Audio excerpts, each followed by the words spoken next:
incógnita, Carmen.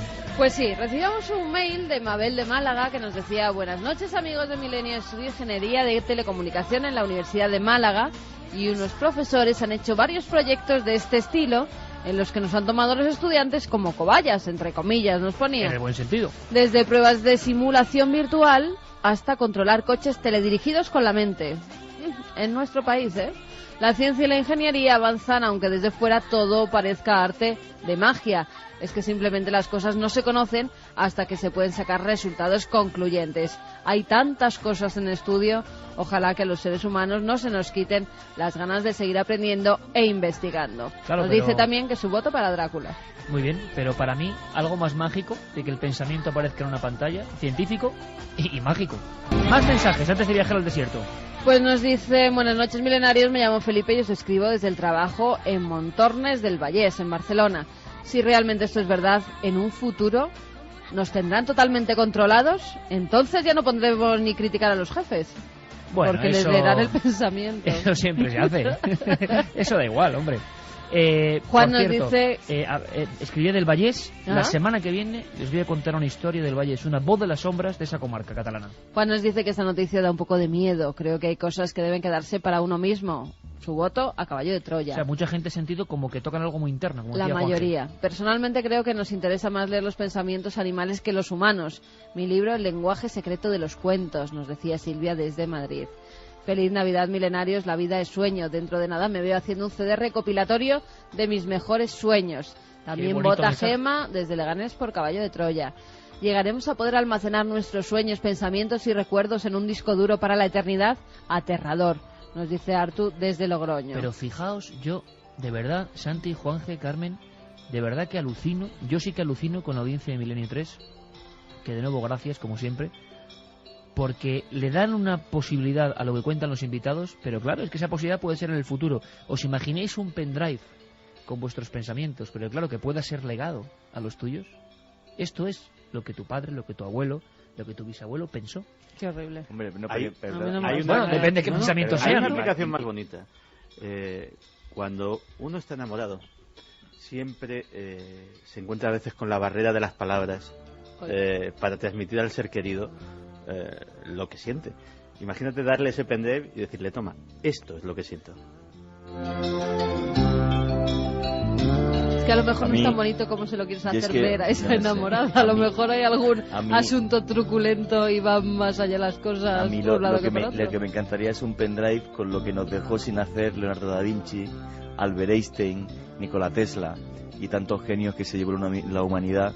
Y que bueno, sus pensamientos quedaron ahí, parte de sus obras, pero sus proyectos y sus ideas se fueron con ellos. De alguna forma lo dejaron, no en pendrive, pero sí en algunas obras. Se han descubierto ahora 3 dibujos en una obra de Leonardo da Vinci. Sigue Leonardo, además por detrás de la Virgen con el niño Jesús y Santa Ana se han descubierto 3 dibujos que al parecer él había pegado.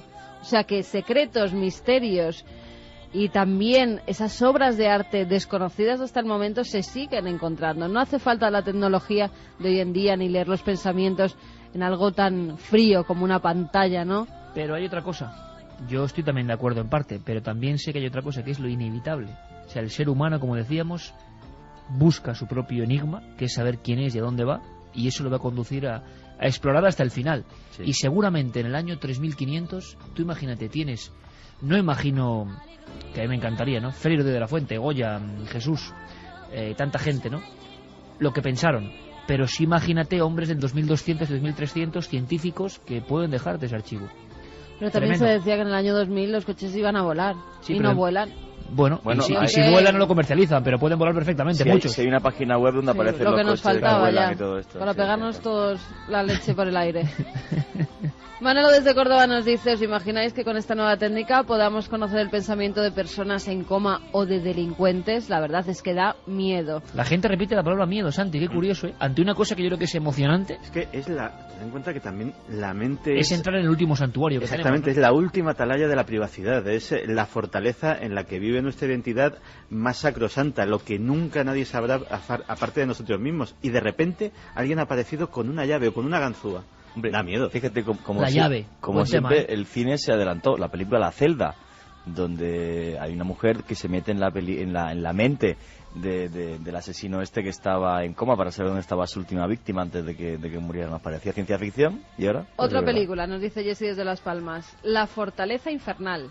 Era una cárcel especial cuya técnica les permitía controlar los sueños de los presos. Pero tú fíjate, por ejemplo, hablando del futuro, ¿no? Yo me lo imagino en emociones, ahora escuchando esta música, cuando Picasso, por ejemplo, se pone debajo de las pinturas de Altamira y dice, aquí está todo, o otros. Tú imagínate poder transmitir lo que sentía realmente Picasso, ¿no? Sí. Debajo de esas pinturas, lo que sentía el momento de esplendor del gran genio delante de un cuadro, o lo que sentía el propio hombre prehistórico, ¿no? Ya, pero de ellos ya no se va a poder rescatar. Ellos no. Tienen que ser contemporáneos. Aunque, fíjate, porque ya la ciencia es capaz de todo. Que quede por ahí un rastro de ADN de algo, que igual también hay que hablar de eso. Muy difícil. Bueno. Fíjate, yo me sorprendo porque la verdad es que como novelistas algunos oyentes tendrían carrera. Y anda que no damos nosotros... Pues que se animen porque dicen que lo único que no está en crisis son los libros, o sea que adelante. Anda que no damos nosotros ideas que nos han escrito muchas veces para películas, cortos, Santiago Camacho, novelas... Que está cada vez más forrado. Bueno, nos dicen, poder ver los recuerdos de la gente está bien si se usa para salvar vidas. Por ejemplo, en un secuestro a través de la mente del secuestrador. Sí, lo que pasa es que imagino que, claro, dices... Pero claro, hace falta engancharnos electrodos. Ya, pero lo que decía Santi, si ya hay experimentos de control mental a distancia, un secuestrador poniendo en peligro, por ejemplo, a unos niños, como ha ocurrido, y que las autoridades sepan exactamente si tiene miedo, si no tiene miedo. Hay historia, ¿eh? Hay otra aplicación perversa que la ha sugerido Carmen en un mensaje de nuestros oyentes, que es efectivamente aquella película La Fortaleza Infernal. Piensa que, por ejemplo, las personas que han estado encarceladas, que han estado privadas de libertad, el único ámbito en el que podían ser realmente libres era su mente, era su imaginación, era el único país por el que se les permitía viajar. Tú imagínate que en un futuro a alguien se le ocurriese ser tan sumamente cruel de privarles hasta de la libertad dentro de su mente.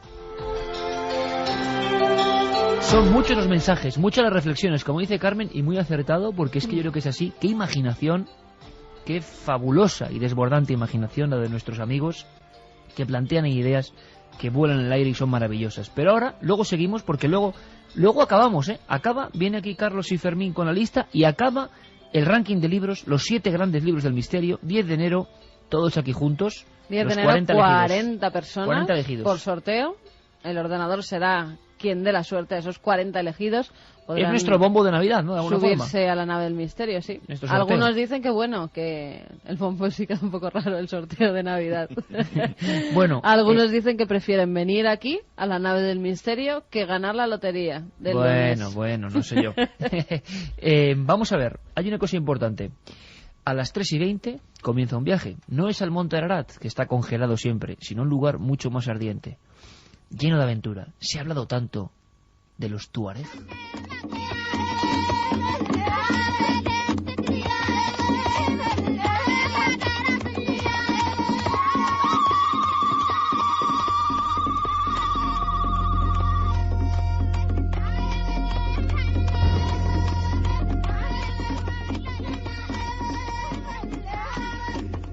Lo que están escuchando ahora es los gritos de mujeres tuareg agitando sus lenguas al aire y llevando con esos gritos los viejos cánticos con los que sus maridos iban por el desierto sembrando el pánico.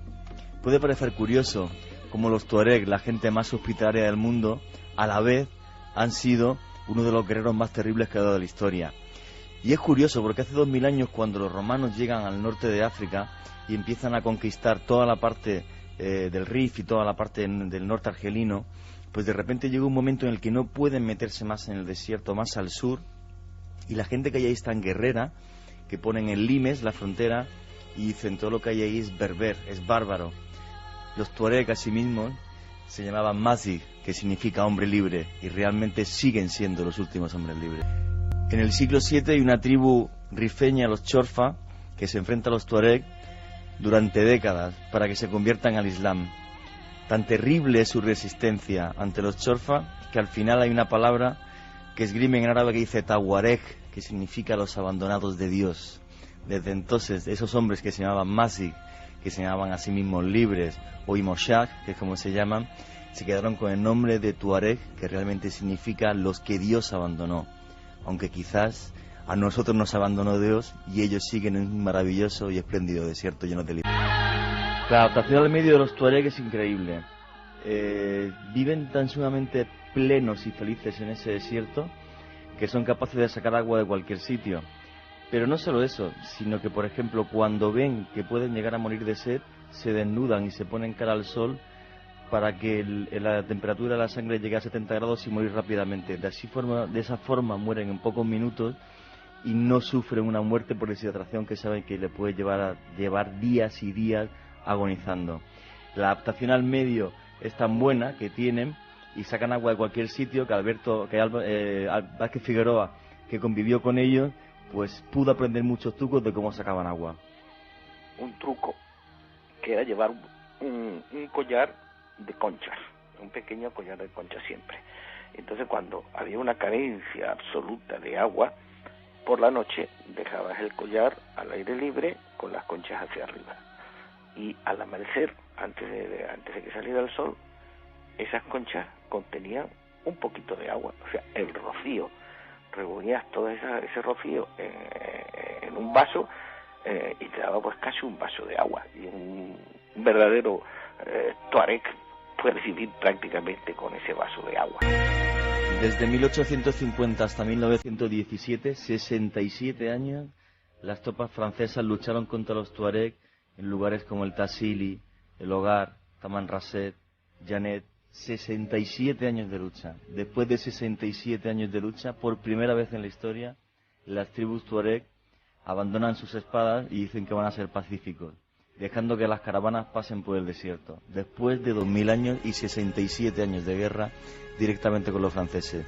Pero aún así, ellos se guardan los secretos del desierto y no se los cuentan a nadie. Ni un solo hombre de la tribu de los tuareg le cuenta a los franceses cómo hay que hacer los mapas, los planos, los lugares por donde se puede pasar por un desierto que siempre les pertenece. Su cultura es única.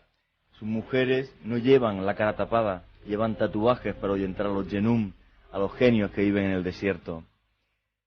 Viven libres, pueden tener relaciones sexuales con quien quieran hasta que se casen y luego siempre son fieles. La propiedad privada pasa solamente de madres a hijas. Los hombres no tienen derecho a poseer absolutamente nada.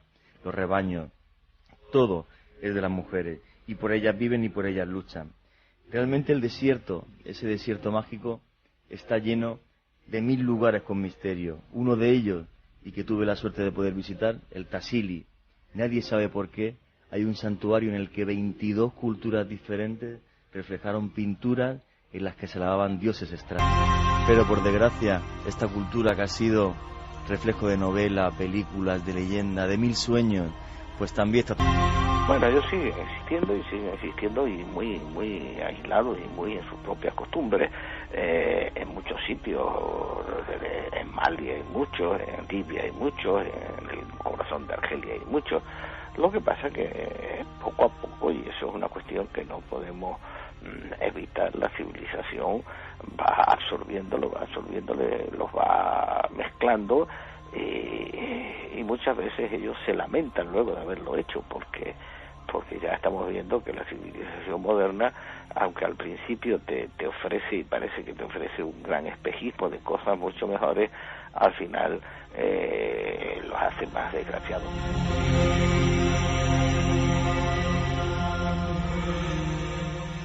Mágicos altivos, pintados de azul para que la piel no les transpire.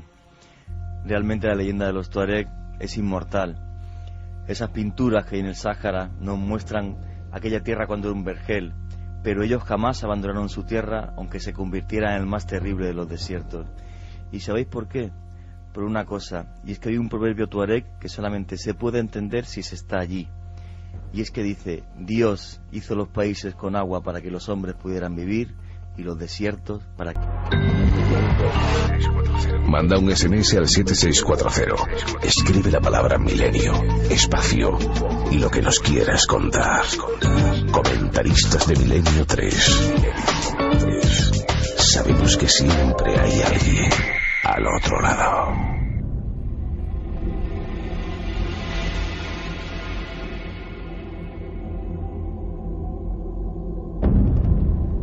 Oye, qué bonito viaje, Juanje. Muchas gracias, Iker. Qué bonito viaje, sí, porque yo creo que una imagen muy gráfica era un vergel y era su tierra, se convirtió en un desierto infernal de temperatura y ellos siguieron allí. Como lo cuenta también Alberto Vázquez Figueroa, ¿no? Esos pequeños detalles. Y cuando uno llega a ese lugar de Tassili es como el recuerdo de lo que fue esa tierra cuando era maravillosa.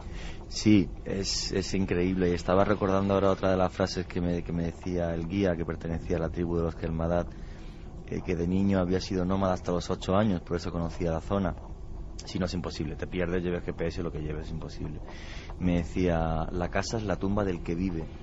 Me lo decía en francés, fíjate qué frase más bonita. No sé cómo describir el mundo de los Tuareg. Yo estuve allí 14 días, fue una expedición muy dura, la gente la pudo ver en Cuarto Milenio. Pero bueno, cuando estás con esta gente callada, pausada, en medio de aquella increíble naturaleza, viendo por la noche un cielo de estrellas que jamás he visto en mi vida, más de 1800 metros de altura en el Tassili, rodeado por aquellas pinturas que hablaban de antiguos dioses, lo único que yo pensé es, Dios mío, hacía tiempo que no me sentía tan vivo. Era algo maravilloso. Es la misma expresión que decía nuestro primer invitado cuando subía solo hacia el Monte Ararat. Es curioso lo de sentirse muy vivo, ¿no? Una cosa, una reflexión rápida antes de contarles a todos una historia sorprendente que va a estar de moda por el cine.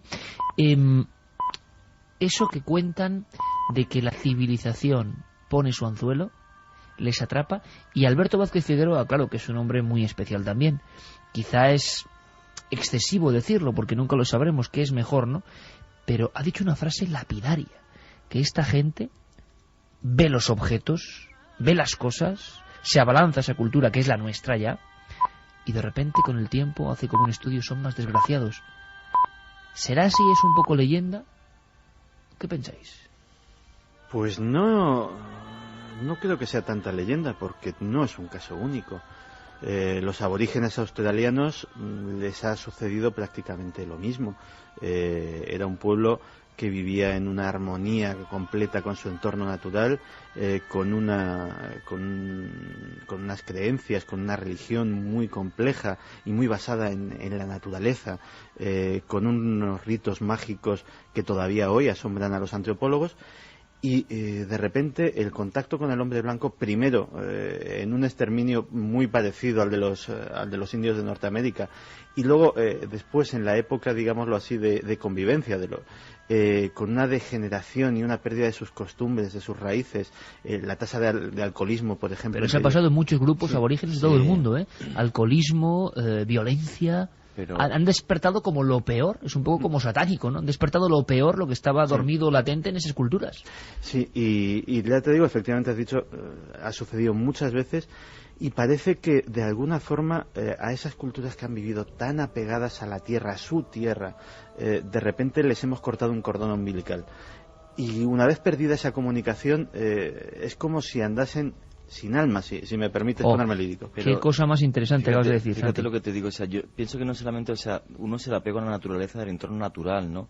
Los Tuareg viven en un desierto terrible. Yo la imagen más terrible que he tenido en mi vida, que recuerdo que estuve a punto de llorar, cuando me metí en la selva de Darién, del Darién, que está en la frontera entre Panamá y Colombia, que nadie puede visitar o nadie visita por el hecho de que la FARC, la guerrilla colombiana, pasa allí. Estuve 2 días conviviendo con los indígenas en Berat. Cuando llegué a Panama City vi a una indígena en Berat con la falda típica que tienen en la puerta. Bueno, estaba de prostituta en la calle en los arrabales de Panama City.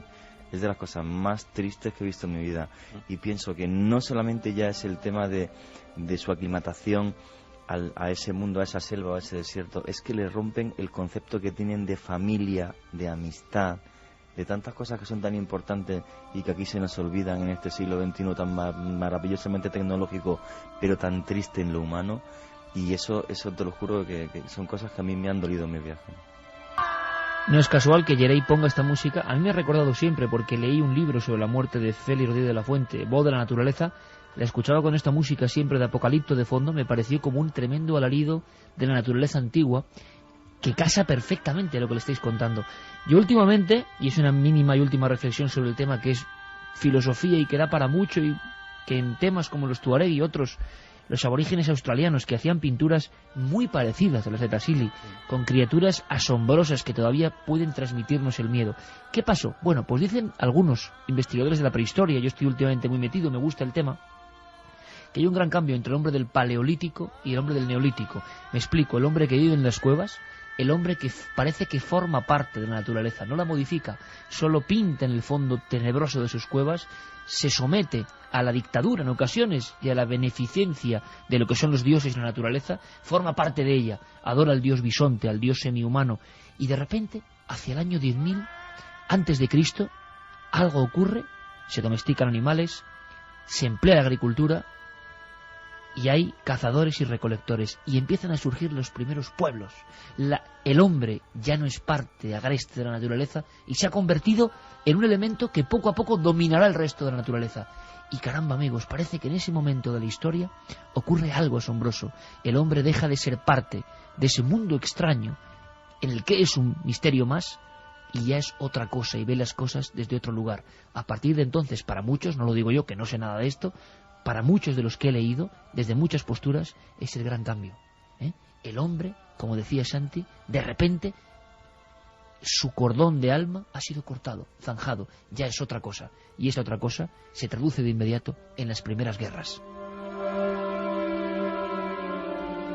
En fin, amigos, que nos ponemos profundos y bueno, eso está bien, ¿no? Una historia nos permite ahondar en cosas que son maravillosas y si entre todos podemos pensar un poco, eso es bonito. Vamos con otra historia, muy diferente, muy dramática, muy extraña, policial. Tiene que ver con un suceso con un niño cambiado. ¿Fue un niño cambiado realmente? Bueno, ahora llega una película, se está promocionando el intercambio y Carlos me proponía, siempre con muy buena vista, me dice, oye, aquí hay una historia real. ¿Ah? ¿Hay una historia real, de verdad? Sí. ¿Quieres que la cuente? Vamos a ello. Iniciamos la sesión.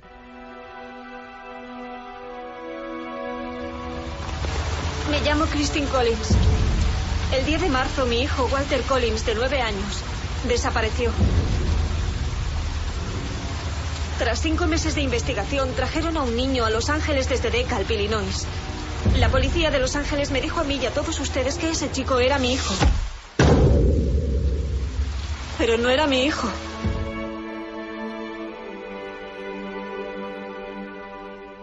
Año 1928, Estado de California.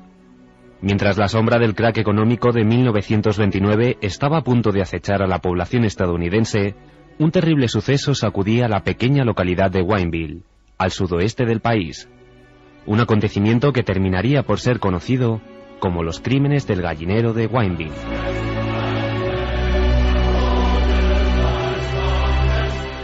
...10 de marzo... Walter Collins, un niño de 10 años de edad, desaparece de su casa en extrañas circunstancias. Su madre Christine, desesperada, decide denunciar el caso ante la policía de Los Ángeles y esperar a que su hijo pueda regresar lo más rápido posible al hogar familiar. Sin embargo, lo que la mujer no podía sospechar era que su calvario acababa de empezar.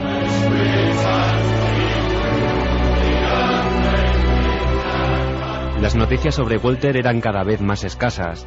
Nadie parecía saber lo que podía haber ocurrido con el muchacho.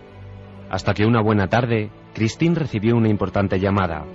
La policía había encontrado a su pequeño. Ese no es mi hijo. ¿Qué? ¿Qué está diciendo? Que no es mi hijo. Oiga, seguro que se confunde. No me confundo. Bueno, ha pasado 5 meses terribles. Ha perdido peso, ha cambiado. Reconocería a mi propio hijo. Lo que ocurre es que usted está impresionada y él ha cambiado. Arthur Hutchins, así se llamaba el joven impostor con el que los oficiales de Los Ángeles intentaron engañar a la madre de Walter. Una mentira que Christine había negado desde el principio y que le costó su encierro en un hospital psiquiátrico de la región. ¿Por qué hace esto, señora Collins? Han dejado de buscar a mi hijo. ¿Por qué íbamos a seguir buscando a alguien a responsabilidad? quien ya hemos encontrado? El alcalde quiere que esto acabe. No pueden hacerlo. Deben ingresar a la presa en el pabellón de psicopatía del Hospital General del Condado. Al firmar esto certifica que la policía ha acertado enviándola aquí y les absuelve de toda responsabilidad. No lo firmaré. ¡Enfermero! ¡No! ¿Qué diablos han hecho con Christine Collins? Nunca más se volvió a saber del pequeño Walter. Durante toda su vida Christine intentó dar con el paradero de su hijo, pero no lo logró. La policía había conseguido capturar al culpable de la desaparición del muchacho, pero no con la averiguación de lo que había podido suceder con él. Los restos óseos de otros jóvenes que también habían sido secuestrados por el criminal detenido aparecieron en un rancho de gallinas que poseía en la localidad de Wineville. Sin embargo, la confirmación de la muerte de Walter nunca llegaría. He convertido en la misión de mi vida sacar a la luz todo cuanto la policía de Los Ángeles desearía que ninguno de nosotros supiera. El departamento de policía no tolera las discrepancias. Usted está en situación de ponerles en evidencia y eso no les gusta. Yo solo quiero a mi hijo. Heroísmo y coraje, dos valores que sin duda alguna definen a la perfección la historia de Christine Collins, una valiente mujer a la que tanto Clint Eastwood como Angelina Jolie en la película El Intercambio parecen no haber olvidado. Es una historia muy dura, pero sucedió, y creo que demuestra la perseverancia de una mujer en un momento muy particular de la historia.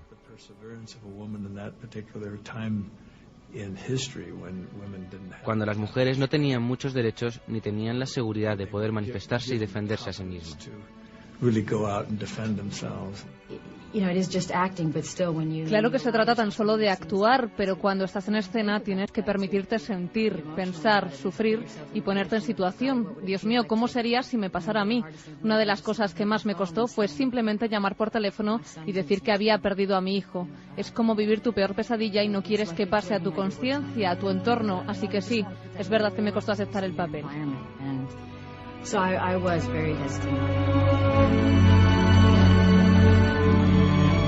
El programa que están ustedes escuchando es la repetición de uno ya emitido.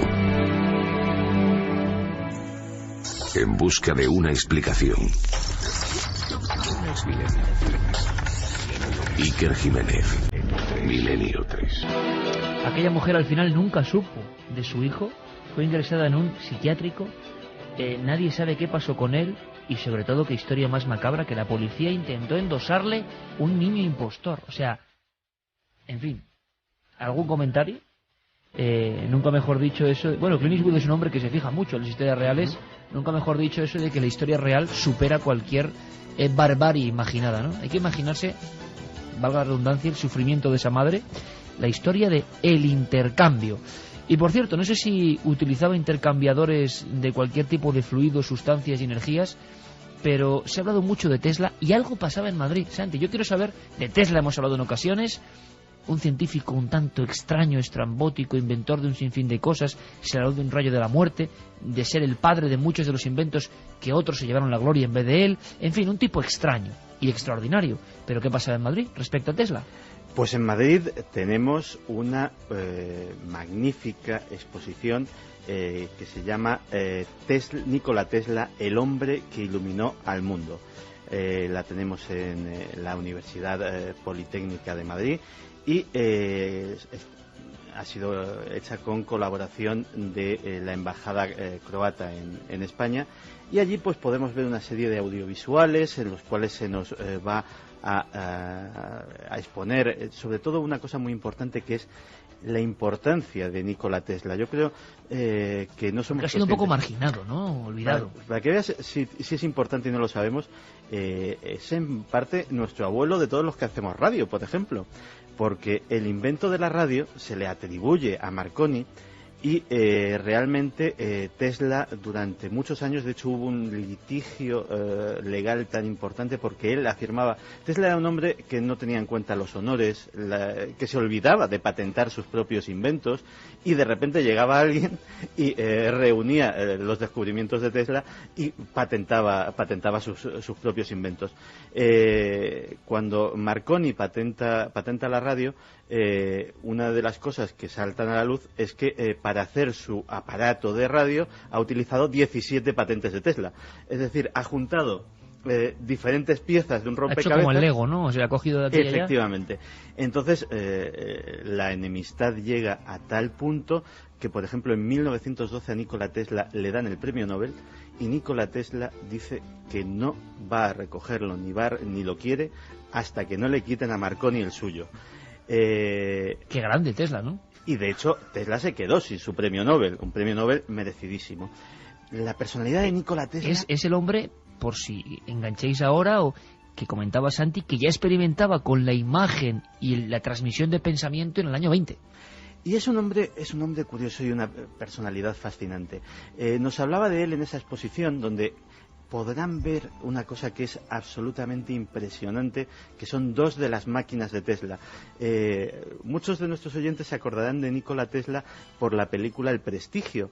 Ese personaje, ese científico que ayudaba al mago, que es un David Bowie completamente irreconocible, caracterizado de Nikola Tesla, pues y que hacía una especie de máquina de teleportación. Pues no son máquinas de teleportación, pero por ejemplo allí podríamos ver una cosa que se llama el huevo de Colón, o que él llamó el huevo de Colón, y es un huevo metálico que está de considerable peso, que merced a un mecanismo él conseguía que se levantase solo y estuviese en posición vertical sin que absolutamente nada le sujetase más que los campos magnéticos que él mismo generaba. Y para los más impresionantes, o sea, para los más impresionables, la máquina más impresionante que hay es una bobina de Tesla que se acercó nuestro compañero Carlos Largo a ella, una especie de torre de unos 2 metros de altura, que cuando se acciona el mecanismo suelta rayos auténticos y visibles por su parte superior, y Carlos Largo llevaba en la mano otro de los inventos de Tesla, que era un tubo fluorescente. Sin tocarlo, sin llegar a tocar esa bobina de Tesla que emitía rayos, el tubo fluorescente que llevaba Carlos Largo en la mano se iluminaba perfectamente y de momento Carlos está aquí, no le ha pasado nada, o sea que... tiene un rostro extraño. Bueno, sí, está un tanto perjudicado, sí. Pero yo creo que si Tesla nos ha interesado tanto a todos, ha sido porque es un personaje misterioso y sobre todo diferente. Él era un hombre que estaba convencido de que tenía un destino, de que había algo que le guiaba. Creía firmemente en sus sueños, los perseguía hasta el final, y de eso y muchas otras cosas nos habló en esa exposición Nikolina Zidek, tercera secretaria de la Embajada croata en Madrid, y que es una verdadera entendida y una verdadera entusiasta de la biografía de Nikola Tesla. Tesla también automistificó su propia vida. Él pensaba que todo era su destino, para que él terminara en Estados Unidos, para que realizara su sueño, las cataratas del Niágara, todos los inventos que hizo. Él como que estaba guiado por un guía invisible que lo llevaba por el mundo para que él cumpla su destino y haga tanto bien que hizo por la humanidad. Por lo tanto, él mismo dijo que él tuvo un sueño, que él iba a inventar una rueda enorme que iba a moverse por la fuerza de las cataratas del Niágara, y que 30 años después realizó ese sueño. Así que él dijo que el cerebro humano, pensando en el cerebro suyo, era realmente magnífico porque él podía prever lo que iba a hacer en el futuro. Tesla, por ejemplo, nunca se casó, estaba completamente consagrado a la ciencia y decía que una mujer, que un amor, le podía suponer una distracción que él y la humanidad no podían permitirse. Entre sus pertenencias, cuando falleció, se encontraron una serie de camafeos de amigas muy queridas que había ido coleccionando como recuerdo de amores fugaces y tal vez como recuerdo de la renuncia que había hecho a todas esas mujeres en pro de una ciencia que él perseguía.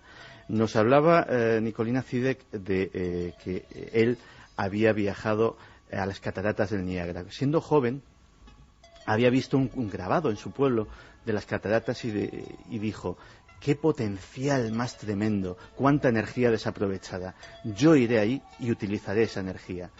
30 años después, Nikola Tesla, empleado en los laboratorios de Edison, va a las cataratas del Niágara y crea la primera central eléctrica. Una central eléctrica que aprovechaba esa potencia para generar electricidad para todo un pueblo. Esa central eléctrica todavía funciona.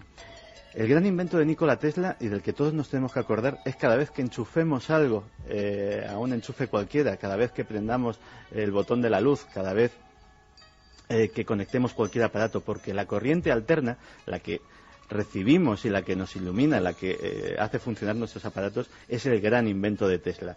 Un invento que le enemistó con el que en principio había sido uno de sus protectores, el gran Thomas Alva Edison. Realmente lo que ocurrió entre Tesla y Edison fue la digamos, un choque entre dos grandes personalidades, entre dos genios. Tesla decía que él era descubridor, mientras que Edison era un mero inventor.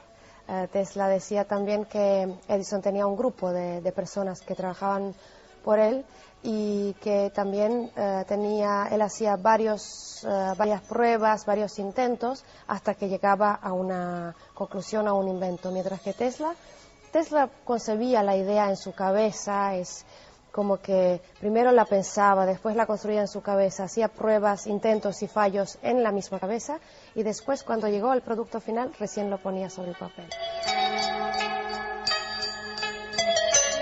En la misma cabeza, porque Nikola Tesla no hacía planos, no tomaba notas, no tenía una mísera pizarra para hacer cálculos.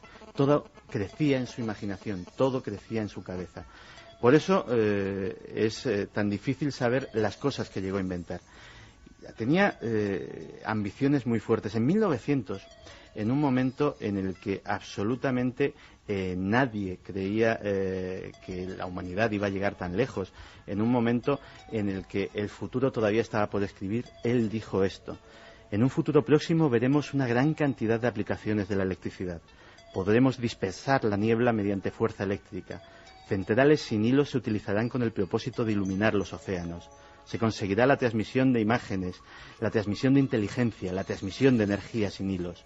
Otra valiosa novedad será una máquina de escribir operada mediante la voz humana. Tendremos eliminadores de humo, absorbedores de polvo, esterilizadores de agua, de aire, de alimentos, hasta de ropa. Se convertirá en imposible contraer enfermedades por gérmenes y la gente del campo irá a las ciudades para permanecer allí. La transmisión de energía sin hilos, producida por generadores ambientalmente compatibles, para que el hombre pueda solucionar todos los problemas de la existencia material. La distancia, que es el impedimento principal del progreso de la humanidad, será completamente superada en palabra y en acción. La humanidad estará unida y las guerras serán imposibles. La paz reinará en todo el planeta. Ese era el gran propósito que tenía Nikola Tesla en la mente.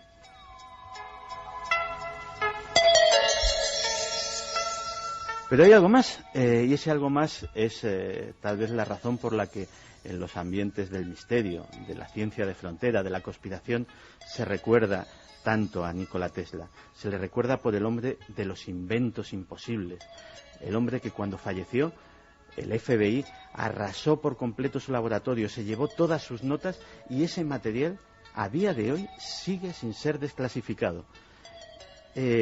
Habló de armas imposibles, habló incluso de algo que ha pasado al imaginario popular y hasta a las novelas de ciencia ficción. Habló del rayo de la muerte.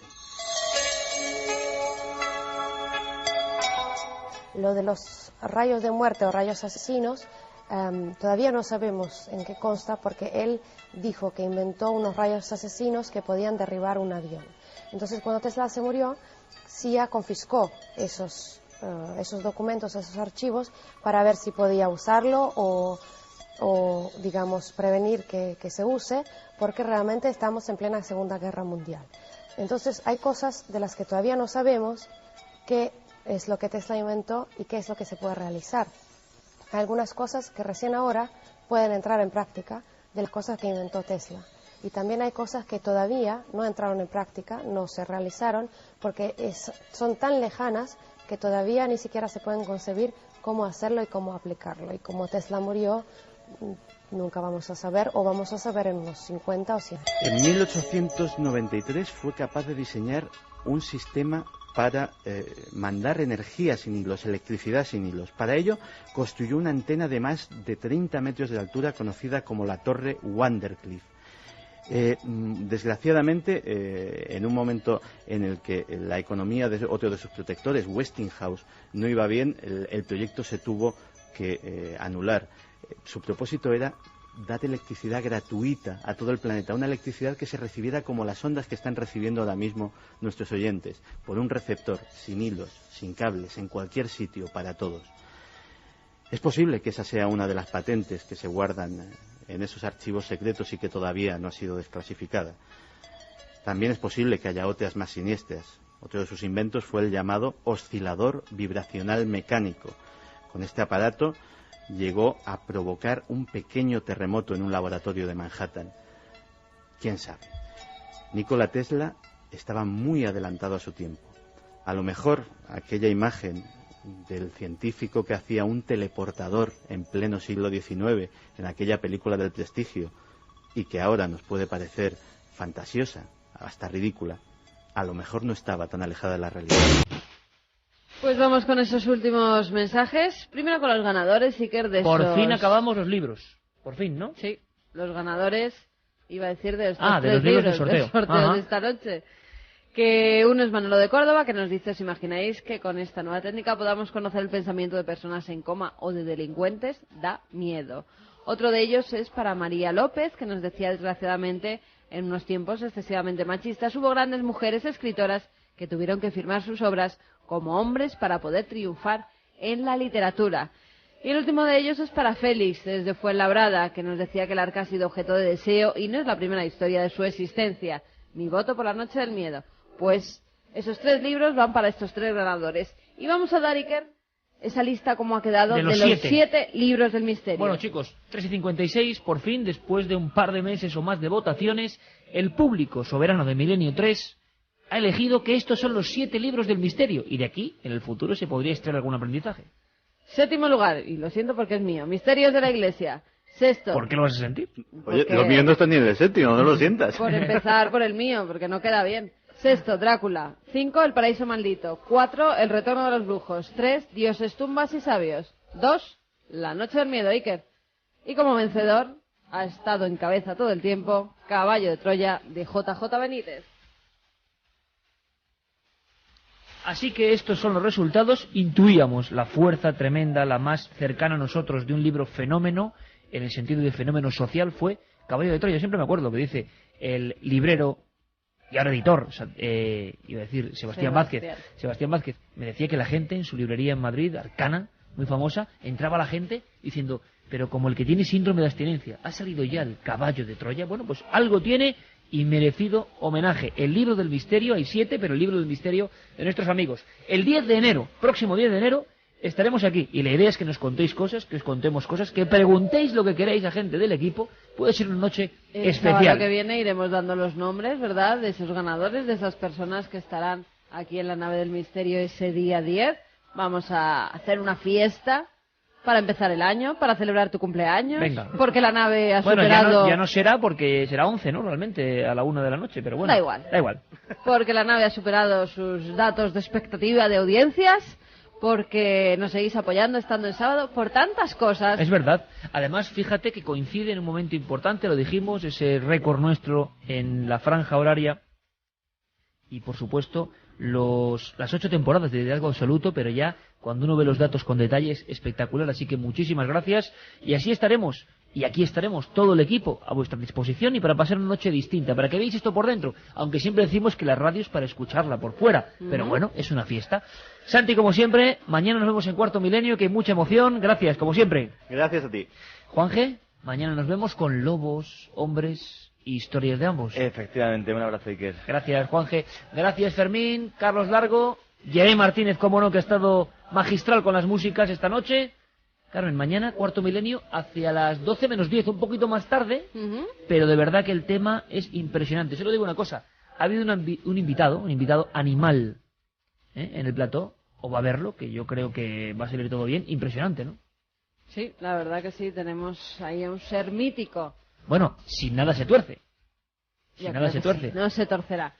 Y aprovechando que estamos ya a un minuto menos de despedirnos, desear a todo el mundo feliz Nochebuena, feliz Navidad, que lo pasen con sus seres queridos y que nos tengan en cuenta, que estén conectados con la SER y que tengan mucho misterio en esas noches. Claro que sí, un placer, cómo no. En 7 días, aquí, con mucha más aventura, información, misterio y mente positiva. También un montón más de cosas, secciones, vuestra participación. Y como nada es casualidad, cuando estábamos preparando ese programa sobre el Madrid misterioso, el Madrid de los poltergeist, pues nos hemos encontrado con que en Sevilla nuestro magnífico amigo y compañero José Manuel García Bautista, nuestro jefe allí, el corresponsal en Andalucía, el que os trajo historias que tanto han impactado al público, como el solar de la calle San Luis, ¿os acordáis?, en agosto, o hace bien poco el caso de la Diputación de Sevilla, pues ahora ni corto ni perezoso estaba en un lugar quizá menos público en el sentido de conocido, un restaurante muy concreto de la capital sevillana, donde están pasando cosas sencillamente sobrecogedoras. Don José Manuel García Bautista, compañero, buenas noches, bienvenido a Milenio 3. Buenas noches, Iker, buenas noches a toda la audiencia. Oye, ¿qué está pasando en un restaurante? No sé si podemos decir el nombre o no. Sí, se puede decir. El restaurante Viandas se llama, ¿no? Exactamente. ¿Está en alguna zona concreta de Sevilla, José Manuel? En pleno centro, en la calle La Araña. En pleno centro, menudo nombre, la calle de La Araña. Y allí están pasando cosas. Brevemente, José Manuel, ¿qué nos hemos encontrado? ¿Cómo te enteras tú, aunque tú te sueles enterar de casi todo lo que ocurre ahí en la capital sevillana? Pero, ¿qué ocurre? ¿Llegan a ti alarmados, con miedo? ¿Qué pasa? Pues el caso nos llega a través de un amigo, de Jesús, el cual tú también conoces, y bueno, nos comenta que hay un céntrico lugar, un céntrico restaurante donde están pasando una serie de cosas extrañas, ¿no? Que están, bueno, que tienen alterado a sus empleados.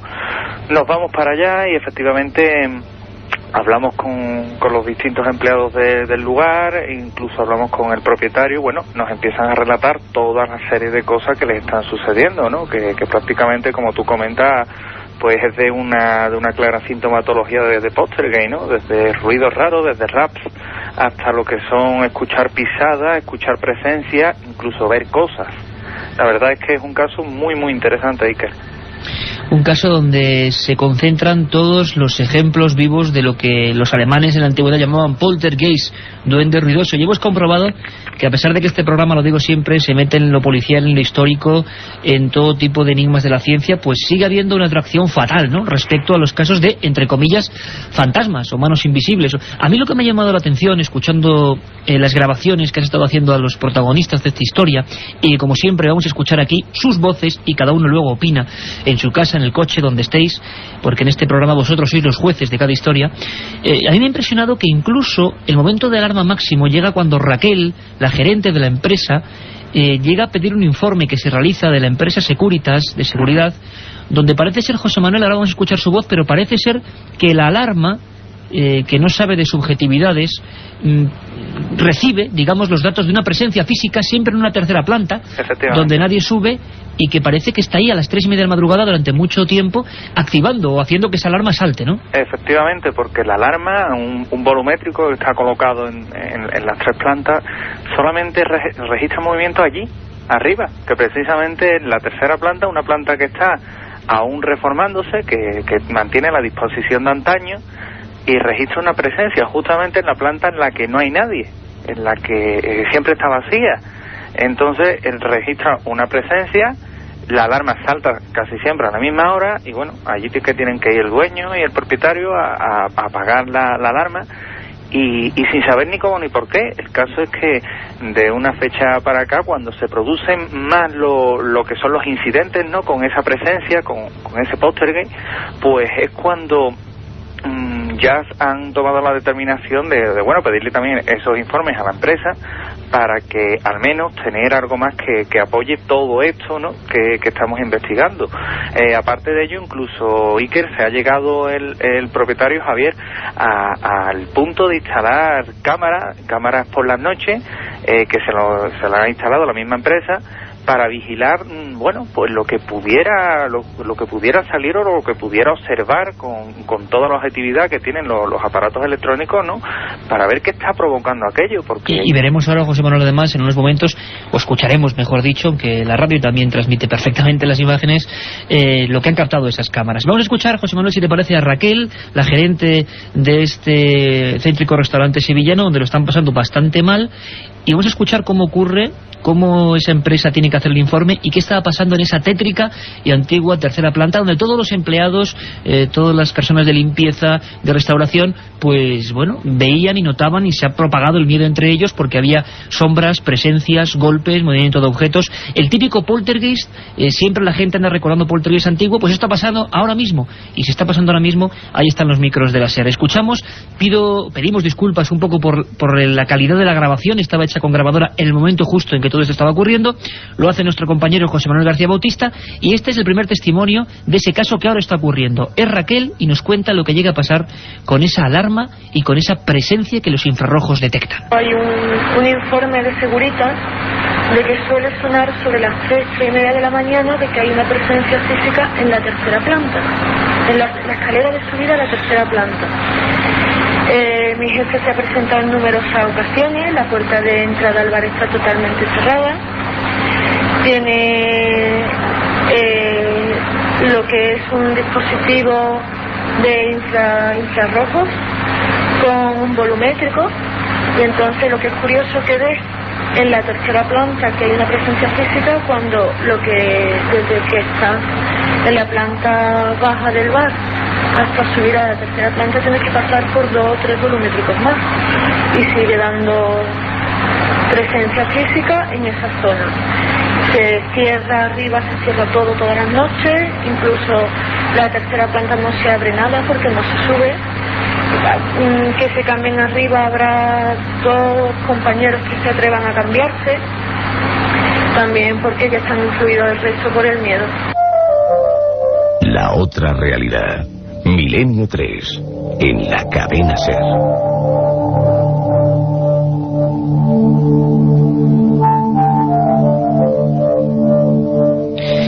La psicología y la sociología del miedo, porque es muy fácil ver esto desde la lejanía, esbozar sonrisas escépticas, porque puede que todo esto tenga un fin o una explicación perfectamente natural, y ya nos conocéis, en Milenio 3 no nos casamos con nada ni con nadie, y tampoco somos ni crédulos ni escépticos a ultranza, simplemente mostramos las opiniones.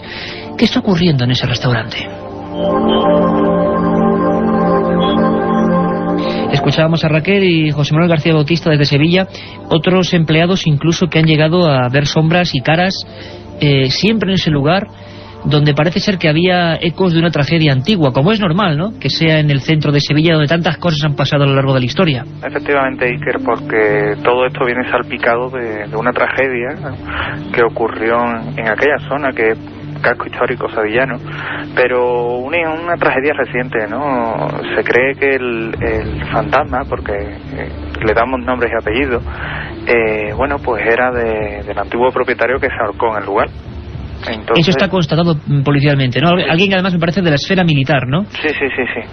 Además, vamos, está totalmente identificado y la verdad es que se cree que es ese el habitante, ¿no?, el habitante extraño que tiene este restaurante. A partir de ahí, de 2 años para acá, que es cuando, bueno, el actual propietario tiene el restaurante, pues es cuando se provocan toda esta serie de incidentes, ¿no? Los empleados del lugar, ¿no?, del restaurante, pues siguen con la intranquilidad, y de hecho, aunque muchos no se han dejado llevar por estas historias, ¿no?, que contaban los otros empleados, otra gente que han ido pasando por allí, sí es cierto que, bueno, cuando lo han constatado en sus propias carnes lo que sucede, pues ya deja de haber subjetividades y deja de haber, digamos, esa psicología del miedo para pasar a comprobar que efectivamente el poltergeist, el fantasma de las viandas, es toda una realidad. Y que está ocurriendo y que mucha gente ha entrado en estados casi de pánico.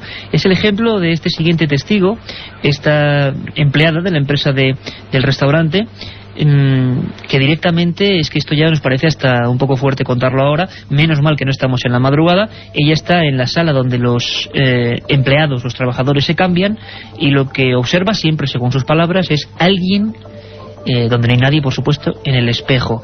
Escuchamos el documento. Pues que fui a cambiarme arriba a la tercera planta, y donde nos cambiamos las mujeres pues hay un espejo colgado.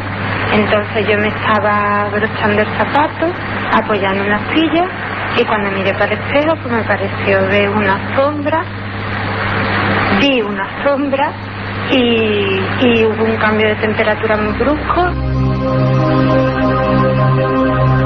Escuchando imágenes. Cambios bruscos en la temperatura al tiempo que algo aparece. Esto nos lo indica las Biblias antiguas de estos fenómenos, de personas como Harry Price, de los primeros investigadores que casi como detectives de lo insólito indagaban en estos asuntos. Siempre se dijo algo que yo nunca acabo de entender, pero la tradición, la leyenda, entre comillas las pruebas, indican que cuando algo de esto ocurre en un lugar cerrado, Dicen, incluso los primeros investigadores decían que el material esencial de su maletín de trabajo era el termómetro, las temperaturas bajan, no suben como ahora en toda España, sino que bajan radicalmente. Incluso, y no podía faltar en un fenómeno de este tipo, en un lugar antiguo, con una muerte trágica anterior, hay otra especie de efectos especiales, se puede decir así, que siempre acompañan este tipo de fenómenos. Y mañana, lo repito, con comisarios de policía, con policías que han intervenido dejando parte de estos hechos, vamos a ver cómo esto ocurre también en Madrid. Esto es un adelanto también para que comprobemos cómo ni siquiera la capital de España, con tanta infraestructura y tanta gente enloquecida de un lado a otro, se salva de esta otra cara de las cosas. Sebastián es otro empleado, uno de los camareros, que estaba colocando, creo que para un evento especial, para una boda, sin nadie más en el lugar, los cubiertos, la disposición concreta de cada enser. Y esto, que parece increíble, nos ha llegado por varias vías y en varios casos distintos. Iba por una cosa y de repente toda la mesa cambiada. Copas boca arriba, boca abajo, cuchillos y tenedores en diferentes sitios, incluso haciendo dibujo. Esto ha ocurrido ahora mismo en Sevilla y así nos lo contaba, o se lo contaba nuestro compañero José Manuel. Sebastián. Estando una tarde aquí haciendo la guardia, como se suele decir, estaba en la primera planta preparando una mesa, como esta que está viendo, ¿no?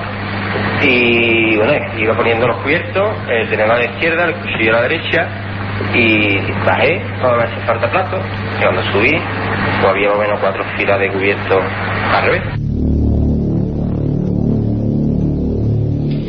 José Manuel, son tan rotundos los fenómenos y tan convencida la gente que está ahí, que además no buscaba ningún tipo de publicidad. Ha sido tu labor la que ha hecho que, y con mucho esfuerzo, que hablen, que declaren para Milenio 3. Ha llegado hasta tal punto, como digo, que se han instalado cámaras, ¿no? Efectivamente, Iker, se han instalado cámaras en una reciente visita que hicimos al lugar, cámaras de distinta visión nocturna, normales, cada una vigilaba a la otra, digamos, para tener siempre un completo panorama de que nadie iba a alterar aquello, ¿no? Y las cámaras han captado algo. Han captado algo, es decir, una presencia que está ahí, una presencia aparentemente lumínica. Exactamente. Y en un caso único además donde los investigadores y los propios implicados ya, es lógico pensarlo, inquietos por esa especie de ladrón invisible que está manejando las alarmas, que está moviendo objetos, que está apareciéndose, pues qué forma puede haber de plasmarlo o de cazarlo. Escuchadme atentamente, porque hacía mucho tiempo que no se intentaba atrapar un poltergeist de esta forma, y está pasando ahora mismo, lo repito. Jesús es uno de los hombres que, estando allí, pues dispuso varias cámaras. Una de ellas nos lo va a explicar con visión nocturna, y algo apareció en esos fragmentos de película. Vamos a escucharle. Se pusieron una de las cámaras, una Sony Handicap de visión nocturna, debajo del volumétrico que detectaba la alarma que normalmente solía fallar, y en las cintas, una vez visionadas, hemos encontrado unas pequeñas especies de bolas, por llamarle de alguna manera, unas esferas, que se observan en el infrarrojo como de un color verdoso, que salen en sentido transversal a la imagen, duran muy pequeño tiempo, son visibles varias de ellas. La primera, pues prácticamente se obtiene a los 5 minutos de empezar a grabar. Detrás nuestra se ve una pequeña esferita que casi nos viene siguiendo, sale del campo de visión de la cámara. Poquito antes de llegar nosotros, esa misma esfera o otra o algo similar se esconde en dirección contraria a la que había salido antes.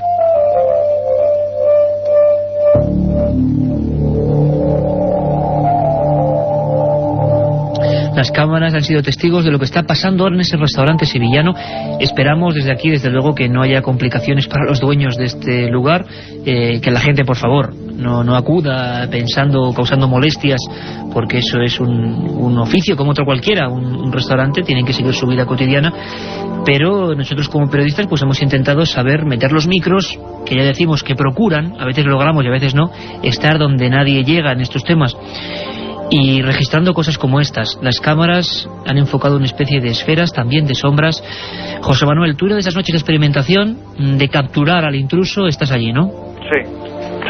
Y además, Iker, también te tengo que decir que tanto Rafael Cabello como yo, como el propio Jesús, pues bueno, cuando subíamos porque sentimos algo arriba, se apagó una luz, subiendo para arriba fuimos testigos de cómo arriba, en la planta tercera, se ven sombras.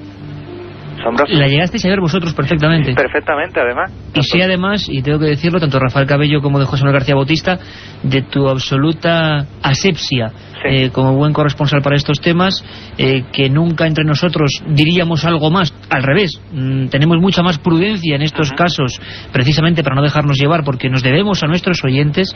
José Manuel, ¿estaban allí aquellas sombras? Estaban allí, que fue lo que claro, nos impulsó, y he de confesar que con cierta dosis de miedo, ¿no? Te plantea, me voy para abajo, sigo para arriba. ¿Qué siente? Mira, mucha gente, estoy seguro, y vuelvo a emplazar a que la gente nos escriba ese milenio3@cadenaser.com. Mucha gente, José Manuel, estoy seguro que miles de personas ahora mismo te preguntarían a ti, porque es muy pocas veces cuando el investigador se encuentra con esto. ¿Qué se siente? Miedo, por lo menos yo. Lo que pasa es que es mayor la curiosidad que particularmente yo tenía que el miedo que se siente, ¿no? Tú vas por una escalera subiendo lentamente, escalón tras escalón, y bueno, estás viendo cómo hay una especie de forma que se cruza por arriba. Entonces llega un momento en el que, claro, eso unido a los raps que se están escuchando, te plantea lo que comentaba antes, en décimas de segundo, ¿qué hago? ¿Me voy para abajo disparado o sigo? Y veo que puede ser. En nuestro caso, pues tanto Rafael Cabello como yo seguimos para arriba, se nos ve aparecer en las cámaras, y justamente mientras que estamos comprobando aquello y salimos ya de plano, ¿no?, se ve de nuevo surgir una especie de esfera luminosa del tamaño de una pelota de tenis que sale de la habitación número 4, dobla el pasillo y sale escaleras abajo.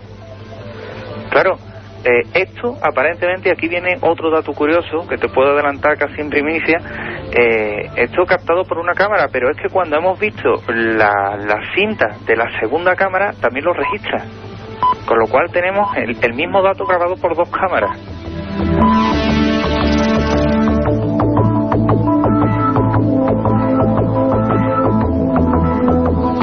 Pues ahí está el misterio, ahí están los casos, aquellas formas se desvanecen, son captadas por la tecnología como el vídeo, como la videocámara. Está ocurriendo ahora, esto es solo un primer adelanto, la investigación, porque José Manuel García o Rafa Cabello son, por supuesto, investigadores, además de contadores de estas cosas, y están involucrados a tope, y nos permiten de vez en cuando entrar en lo que es la vida de un auténtico investigador de estos fenómenos, sin creencias, sin mesianismos, sin opiniones a priori, y saber qué ocurre. Seguiremos informando, compañero, un gran trabajo, y a ver qué ocurre, y sobre todo un abrazo fuerte y tranquilidad y calma a los compañeros de ese restaurante en el pleno centro de Sevilla. Muchas gracias, Iker.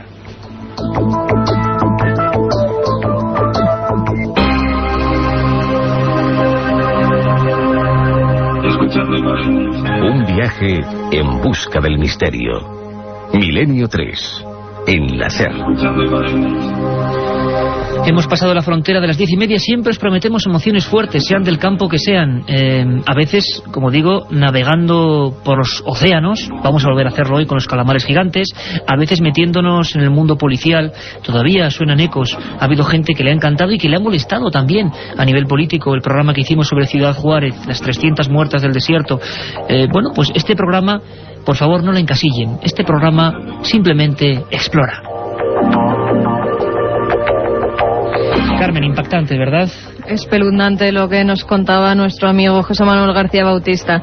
La verdad es que muchas veces el investigador, y nos lo preguntan muchas veces, qué bien os lo pasáis cuando lleváis a cabo estos temas, cuando investigáis. No siempre se pasa bien, a veces las investigaciones son muy duras, y un abrazo muy grande para la gente de ese restaurante que lo debe estar pasando realmente mal.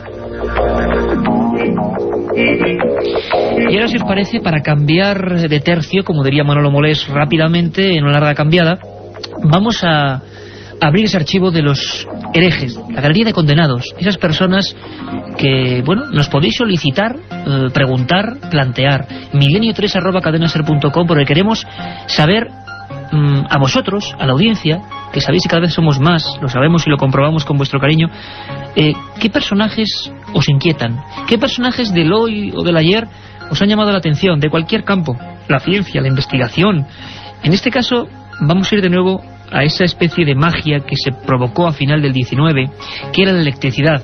Y es que yo, os lo digo sinceramente, yo, Iker Jiménez, soy un completo ignorante. Yo oigo la radio y no sé por qué salen las palabras de ahí. Veo la televisión y me parece que, desgraciadamente, nos manejamos con botones y no somos conscientes de esa magia, de que nos sigue la imagen y el sonido, que yo ahora mismo, que nosotros os lleguemos a todos los hogares de España.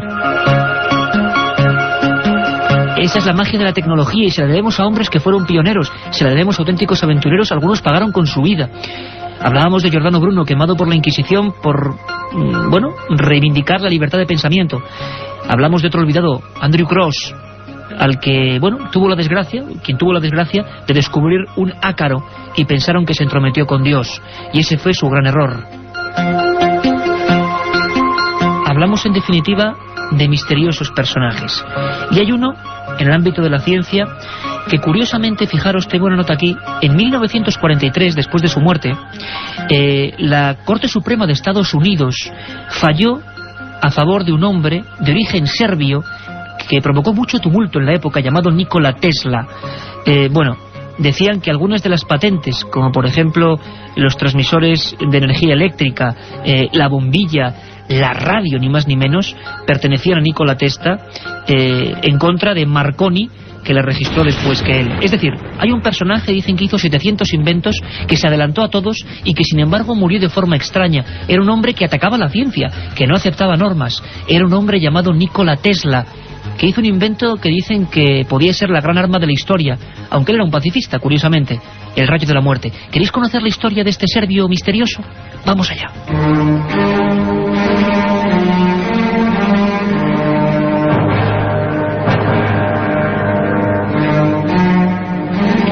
4 centavos en los bolsillos. Ese era todo el capital que un serbio llamado Nikola Tesla poseía al llegar a Nueva York. Amanecía 1884 y nadie podía suponer que uno de los mayores genios incomprendidos de la historia acababa de poner el pie en la capital del mundo.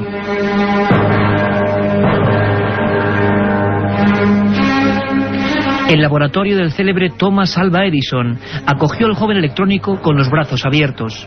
Sus cálculos, sus proyectos, sus demostraciones eran algo tan asombroso que pronto le hicieron ganarse muchos enemigos. El primero, el propio Edison, que consideraba la electricidad como un medio generador de negocio y de dinero.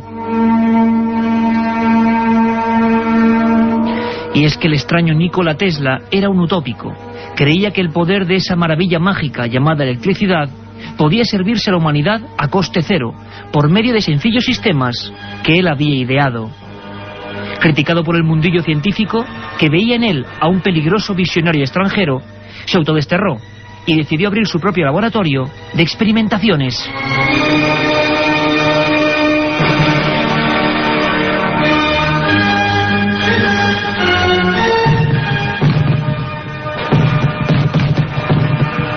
Extrañas bolas de fuego, accidentes, chispas azuladas que ascendían hacia los cielos, cráteres en mitad del terreno. Las quejas y denuncias se acumularon por parte de los vecinos, asustados al presenciar algunos de los experimentos en los que parecían desatarse energías desconocidas para el común de los mortales. El primer radar, la radio, la torreta eléctrica, la bobina de corriente o el sistema primitivo de la televisión. Todo lo que los demás siquiera imaginaban, Tesla ya lo había puesto en marcha en aquel mítico descampado de Long Island. Teatral, de rostro anguloso y mirada penetrante, parecía tener un poder hipnótico ante los hombres de ciencia que en masa acudían a aquellas demostraciones del futuro.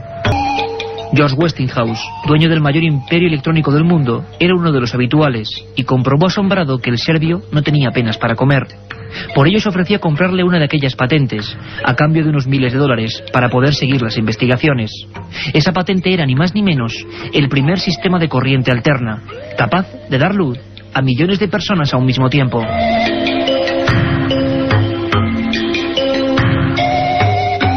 Los periódicos norteamericanos, asombrados, informaban de cómo en 1898, ante miles de personas, Tesla mostraba el funcionamiento de un barco tripulado por control remoto, cuyo mando reconocía órdenes de voz. Allí mismo, ante un público entregado y asustado, confirmó que se encontraba trabajando en la idea de una poderosa máquina de escribir que se activaría mediante la palabra humana. Y todos, casi como es lógico pensar, le llamaron loco. Y el olvido y el descrédito, impulsado desde ciertas publicaciones oficiales, comenzaron a rodearle poco a poco. En 1912, después de inventar el sistema de los primitivos sonar marítimos, que fueron cedidos gratis a los ingleses durante la guerra, acusó públicamente a la ciencia de no velar por el bien de la humanidad y de solo buscar el dinero fácil. Poco después, y para predicar con su discurso, renunciaba provocando un gran escándalo a su candidatura al Premio Nobel.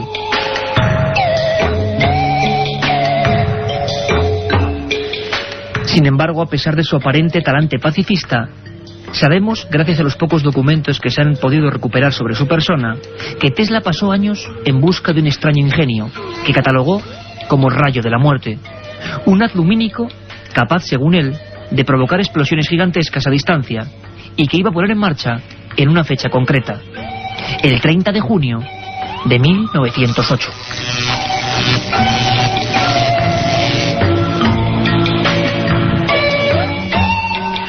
Y justo en esa fecha se producía en el corazón de Siberia, junto a la ribera del río Tunguska, la detonación más colosal de todos los tiempos, superior 50 veces a la bomba de Hiroshima, y que arrasó un bosque de 3.000 kilómetros cuadrados, sin que se encontrase jamás meteorito o artefacto alguno. ¿Acaso fue el rayo de la muerte de Nikola Tesla?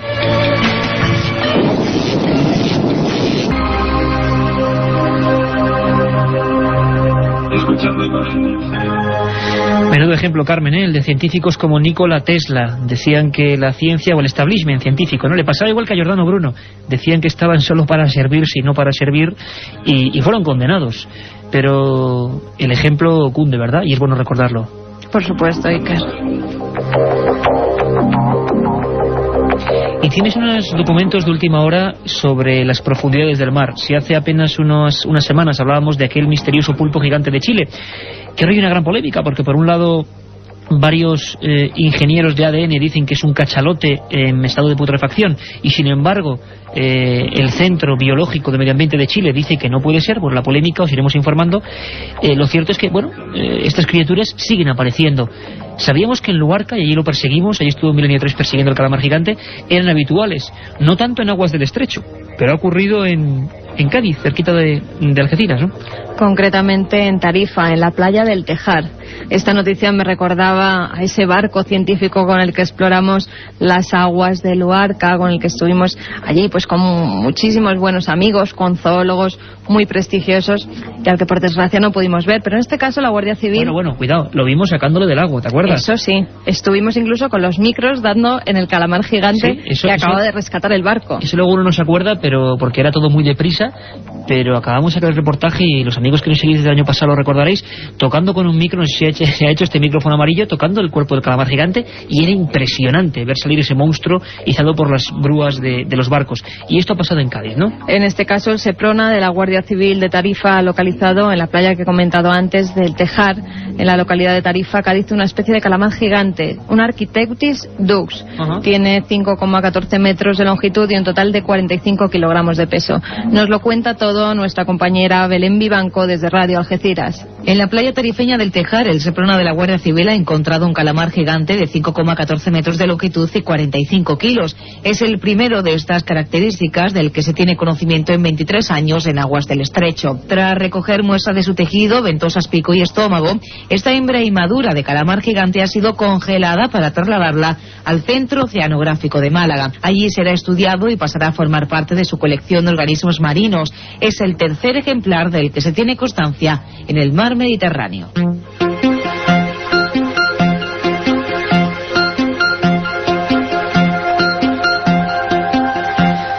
Somos Milenio Milenio 3 y está esa vía abierta, milenio3@cadenaser.com, milenio3 con número @cadenaser.com, a vuestra disposición, porque ahora enseguida vamos a pasar con vuestras consultas. Sabéis que además podéis plantearnos herejes, podéis plantearnos casos, historias y también rutas, porque dentro de poco de nuevo Carmen se va a calzar las botas y va a ir a viajar por otra zona de esa España maravillosa y completamente desconocida, o por lo menos verla con otras gafas o con otros ojos. Es un tiempo en el que cualquier cosa es buena, y ahí vemos las campañas de tráfico para reclamar atención, por favor, en las carreteras. Parece mentira, producto también del absurdo humano, cómo nos podemos dejar la vida en esas pistas de asfalto, ¿no? Algo habrá que hacer. Tendrá que salir un científico para inventar alguna otra cosa, esperemos, porque la sangría es terrible. Y solo hace falta una cosa, o por lo menos ayuda, precaución, atención, por mucho que estéis escuchando Milenio 3, por favor, ojo al volante. Vamos a recordar una historia que pasó en carreteras, en una muy concreta. Tuvo tan mala fama y tuvo un montón de fenómenos extraños que se le llamó carretera de la muerte, ni más ni menos. Nos lo cuenta Carlos Barroso, que con su impulso habitual abre ese viejo archivador donde tenemos un montón de secretos clásicos. Nuestro archivo secreto. Muchos meses tuvieron que pasar hasta que un equipo de expertos pudiera determinar por qué el kilómetro 239 de la carretera que une Bremen con Bremerhaven en Alemania tenía un historial tan macabro. Desde su inauguración en el verano de 1929, más de 100 vehículos se habían estrellado exactamente en ese punto kilométrico, en un tramo totalmente recto.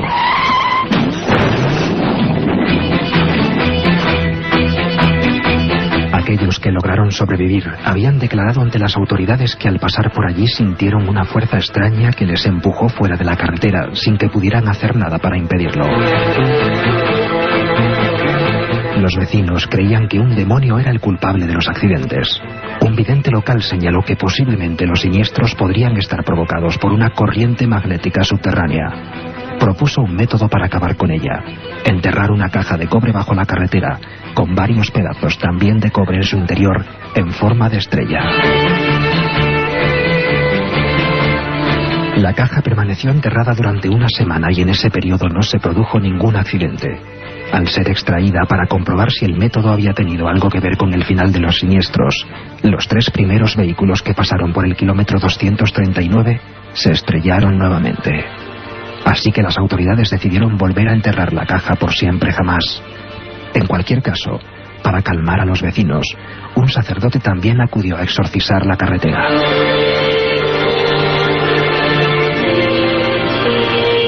Desde entonces, el kilómetro 239 de la carretera entre Bremen y Bremerhaven, en Alemania, no ha vuelto a ser, nunca más, escenario de la tragedia y el dolor.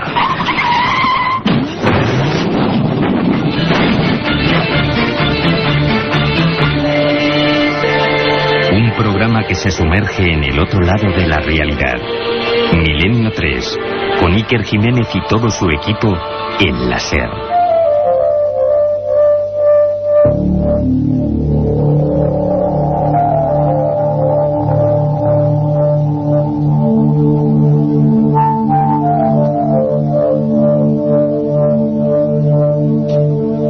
Ahí teníamos el misterio de esa carretera. Hay otras en otras partes del mundo y hay carreteras todavía con inquilinos más sospechosos.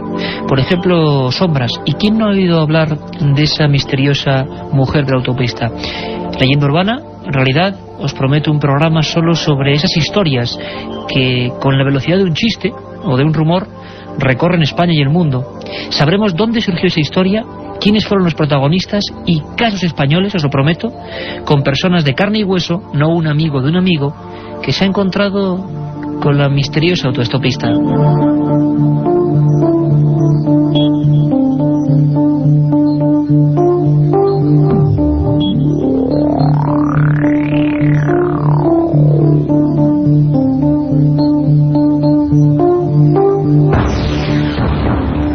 Y es que la carretera sigue siendo un lugar lleno de enigmas, donde ha habido casos tan terribles como el de Maximiliano Iglesias Sánchez, que abrió un telediario en la primera cadena, imaginaros, año 74. Fue un caso que hizo correr ríos de tinta, que hizo promover una investigación de la Guardia Civil, que hizo ser recinto o lugar con una serie de marcas extrañas analizadas por vez primera en España por técnicos de la NASA. Es un caso que ocurrió en una zona muy concreta de España, una zona montañosa, un lugar donde hemos acudido muchas veces, bellísima, y donde hay tradición de luces populares o luces etéreas que persiguen a las personas, al ganado, lugares de fantasmas, de voces, de ruidos, de una cultura ancestral muy vivida, muy profunda, y que por fortuna, creo yo, sigue ahí. Carmen, son las sierras de Béjar, las sierras salmantinas, la zona de la Peña de Francia. Has elegido este lugar primero porque mucha gente nos lo ha pedido, ¿no? Hay muchos mails que nos solicitaban pues que diéramos una vuelta y descubriéramos los parajes misteriosos de la Sierra Salmantina. Y yo, Iker, como vengo haciendo estas últimas semanas, me he puesto las botas, he cogido mi mochila y me he ido a descubrir pinturas rupestres, leyendas, tradiciones, incluso presagios de muerte. No esperamos más, vámonos a esa ruta mágica. Si antes fue Navarra, La Rioja, ahora es Salamanca.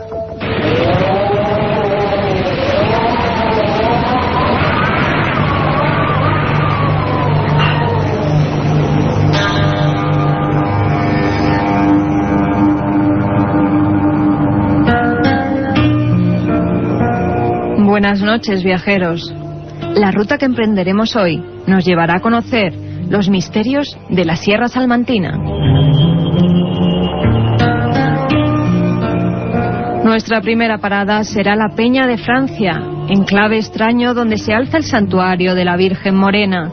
Según cuenta la tradición, una imagen que llevaba escondida allí varios siglos fue hallada en la Edad Media por Simón Roland, un joven parisino al que una revelación divina le hizo caminar en busca de una talla de madera que había sido ocultada en una peña muy alta e inaccesible. Todas las noches escuchaba una voz que le decía: Simón, vela, vela, y velarás que en el risco más alto tú la encontrarás. Tras muchas aventuras y desventuras, el muchacho llegó a la Peña de Francia, donde una voz sobrenatural le indicó el lugar donde se hallaba la imagen de la Morena. Allí mismo, a 1723 metros de altura, se construyó el santuario, donde aún hoy acuden miles de fieles ante los supuestos milagros que allí acaecen.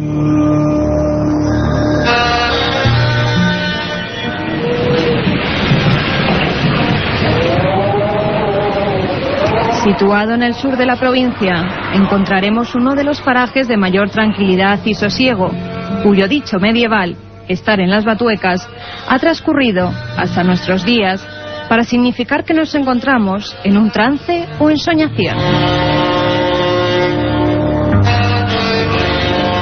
En este área de transición entre las tierras extremeñas y castellanas se encuentra el monasterio de San José del Monte. A su alrededor, los amantes de la arqueología no podrán dejar de visitar las enigmáticas pinturas rupestres neolíticas de la Cueva del Payón o el Risco del Ciervo. Figuras zoomorfas y extraños símbolos solares aún sin catalogar sorprenderán al viajero entre la espesura de la vegetación.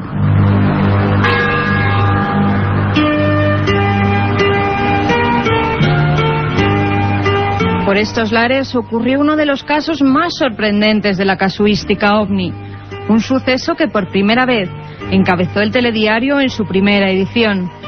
En la noche del 21 de marzo de 1974, Maximiliano Iglesias circulaba por Valdehijaderos, en la Sierra de Béjar, cuando se encontró con lo imposible. En un lateral de la carretera, observó un grupo de luces y varios seres de gran altura que estaban manipulando una especie de herramientas. Asustado por lo que estaba contemplando, Maxi se escondió entre unos matorrales para no ser visto, pero aquellos individuos se dieron cuenta y comenzaron a perseguir al asustado camionero. Una experiencia terrorífica de la que se encontraron huellas sobre el terreno. La NASA, por petición de la Guardia Civil, envió 2 técnicos para comprobar lo sucedido.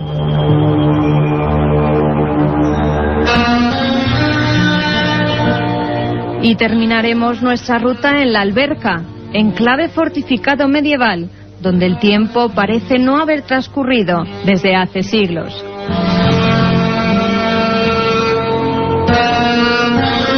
El 15 de agosto se celebran sus fiestas patronales, donde los albercanos rescatan las vestimentas de sus antepasados y los ritos ancestrales. Cuando cae la noche, por sus calles empedradas, surge la figura enlutada de la moza de ánimas, que recorre el pueblo recitando una oración por los difuntos y las ánimas del purgatorio, mientras hace sonar una pequeña campanilla.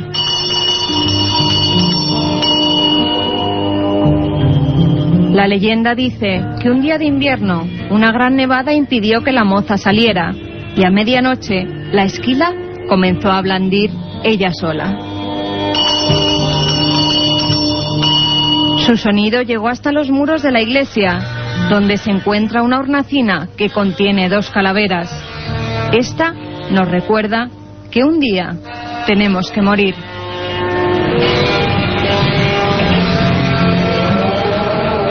Un viaje en busca del misterio.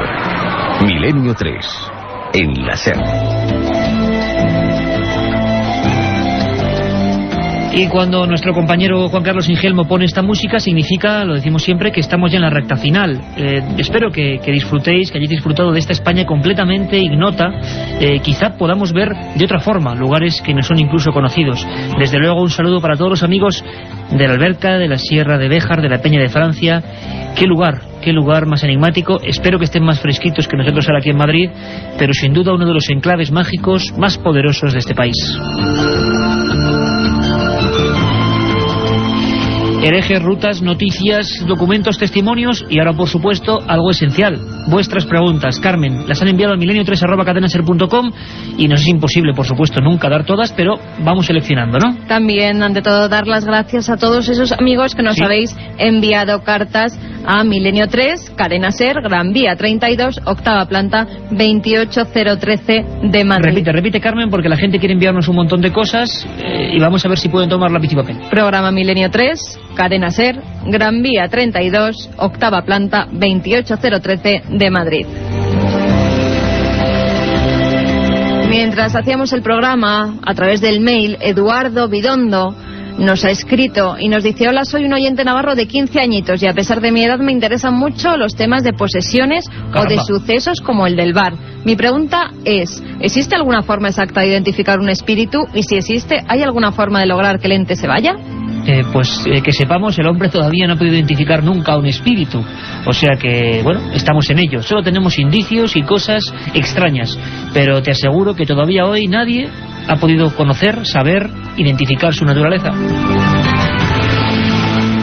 Félix Rivera nos dice: felicidades por el programa, me gustaría que un día lo dedicaseis al Cristo de Palencia. Hombre, ese Cristo enigmático donde los haya, que provocó varios procesos judiciales en el siglo XV y XVI, que fue recogido en el siglo XIII y que está hecho con piel humana, y que algunos biólogos y, bueno, personajes importantes dentro del mundo de la antropología hablaban de que era una momia, el Cristo de Palencia, envuelto además de un sinfín de enigmáticos sucesos. Haremos un programa sobre él y ahora mismo nuestro compañero Juan Carlos Ingelmo nos hablaba de otro Cristo misterioso. Por lo tanto, nunca hay casualidad, haremos un programa sobre esas figuras. Hay muchas: Palencia, Orense, el Cristo de Limpias. Bueno, ¿cuáles son sus misterios? Un tema que te apasiona, Iker, y por el que nos pregunta nuestro amigo Alberto. Hola, Iker, mi pregunta es si me puedes decir algo sobre el hombre pez de Liérganes. Pues uno de los más increíbles, maravillosas y fascinantes historias del hombre pez de Liérganes, que hizo que nada, pues un cualquiera, ¿verdad?, el doctor Gregorio Marañón, ni más ni menos, le dedicase un libro a un supuesto hombre que vivió bajo las profundidades del mar. Si vais a Liérganes, a ese pueblecito maravilloso de la costa santanderina o cerca de la costa santanderina, veréis que hay un paseo y hay un monumento, y en vez de haber un monumento a un alcalde, a un político, cosa que me parece muy bien, viendo cómo están las cosas, hay un monumento al hombre pez, a ese hombre con escamas que vive en el agua y que sigue siendo una historia apasionante, investigada por el padre Feijóo y Gregorio Marañón. Un programa aquí y posiblemente, ojalá, desde Liérganas. Y a ver qué le puedes decir a Isma sobre los sucesos de Tivisa, ya que él vive a escasos 30 kilómetros de allí. Bueno, pues un lugar también de esos extraños. Habrá que hacer una ruta a Tivisa, Carmen. Y sabéis que hace poco hablábamos con directores, con Pedro Costa, con Óscar Iber, que estaban haciendo una película sobre los suicidios de Tarrasa, personas que en España, pues víctimas de un delirio, de lo que fuera, se echaron a las vías del tren con un mensaje. Los extraterrestres nos llaman, el lado crudo de estos temas, y fueron decapitados. Ocurrió en Tarrasa, y todo esto tenía que ver con un pueblecito muy curioso de Tarragona, entre Tarragona y Castellón, llamado Tivisa.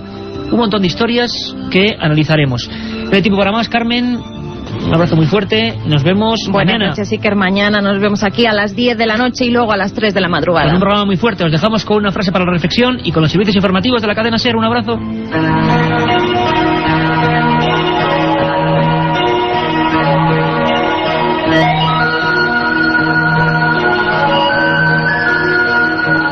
Decía Marcel Prévost: el afortunado hallazgo de solo un buen libro puede cambiar el destino de un alma.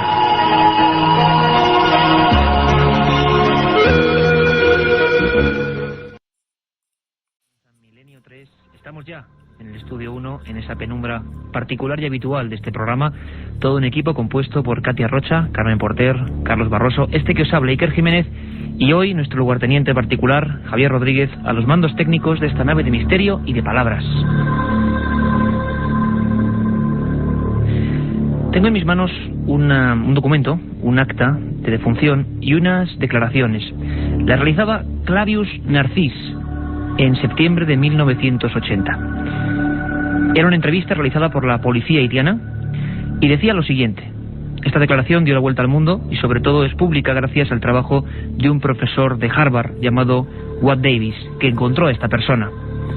En 1980, Clavius Narcís decía lo siguiente: esta es mi tumba, aquí me enterraron. Cuando fallecí, me metieron aquí.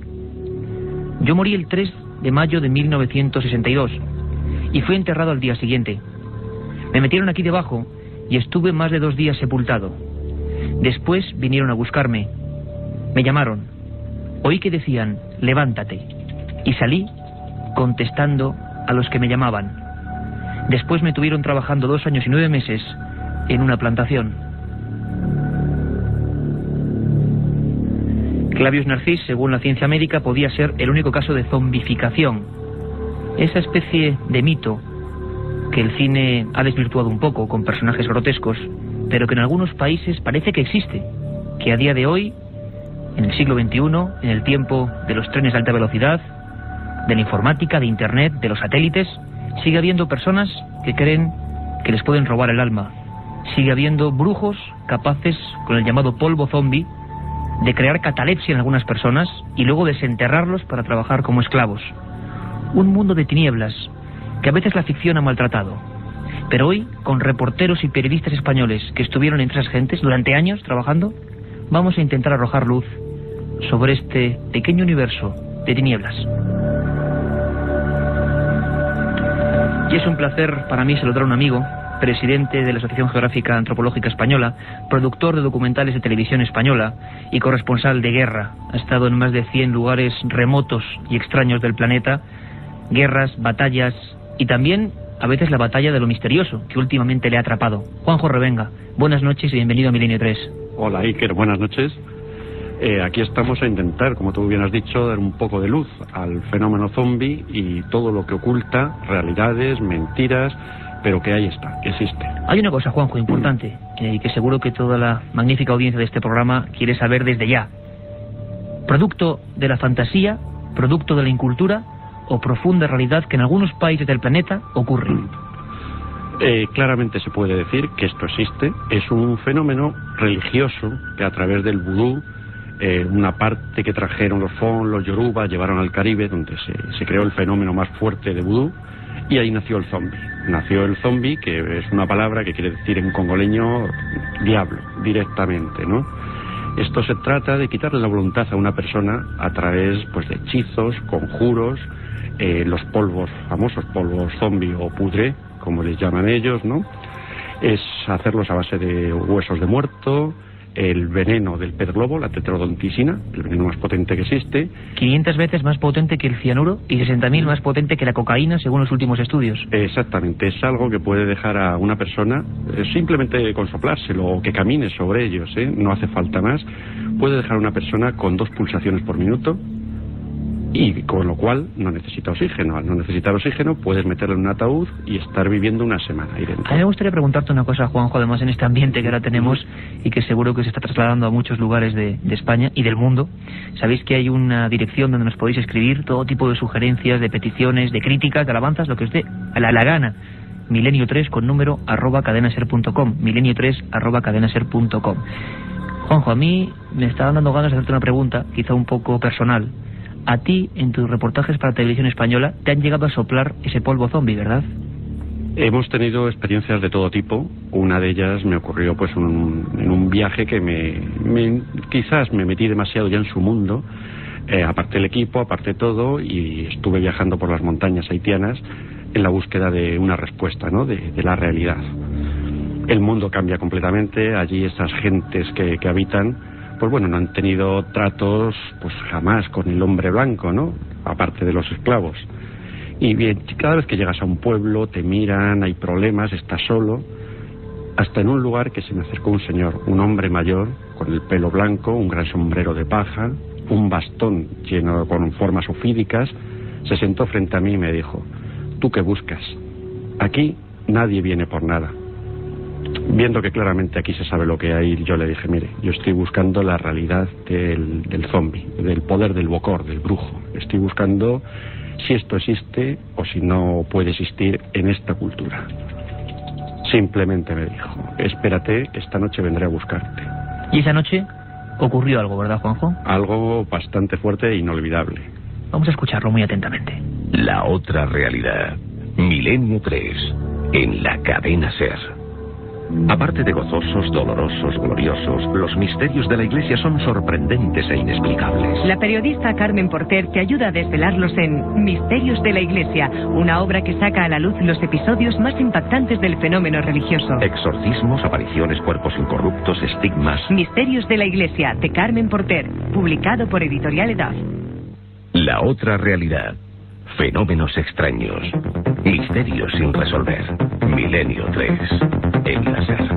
Y cuando don Javier Rodríguez pone esta música, significa que llega hasta aquí, este estudio 1, Carmen Porter, rompe un poco la penumbra, estábamos ya casi acongojados, por no decir otra cosa, don Juanjo Revenga y yo.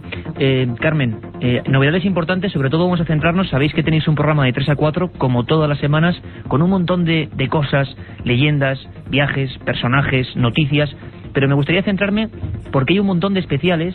En estas fechas navideñas, Milenio 3 va a multiplicarse. Vamos a dejar claro esas fechas para que tomen nota nuestros amigos. Tomad lápiz y papel porque son muchas. Pues sí, buenas noches, Iker, buenas noches a todos los oyentes. Vamos a tener varios especiales. El primero de ellos será el 24 de diciembre, el día de Nochebuena, de 3 a 4 de la tarde y se repetirá de 12 a 1 de la madrugada. Podemos adelantar, Carmen, que ya es un programa que va a versar sobre Jesús de Nazaret, ni más ni menos, con documentos creo que sorprendentes. Destacamos solo los especiales, no la audiencia habitual de cada domingo. El 28 de diciembre, el sábado, de 22 a 23 horas, es decir, de 10 a 11 de la noche, también tendremos otro especial. También el 31 de diciembre, esa fecha Nochevieja, de 3 a 4 de la tarde, mientras hacéis la comida, la cena, pues podéis escuchar Milenio 3 y también la repetición, de 22 a 23 horas, de 10 a 11 de la noche. Y después, el último especial que tendremos será el del 6 de enero, de 10 a 11 de la noche también. Bueno, un completo surtido, un amplio abanico, se puede decir así, de programas, con esos temas que nos lleváis pidiendo mucho tiempo y que vamos a intentar, como quien diría, si diría un zombie, hincarles el diente.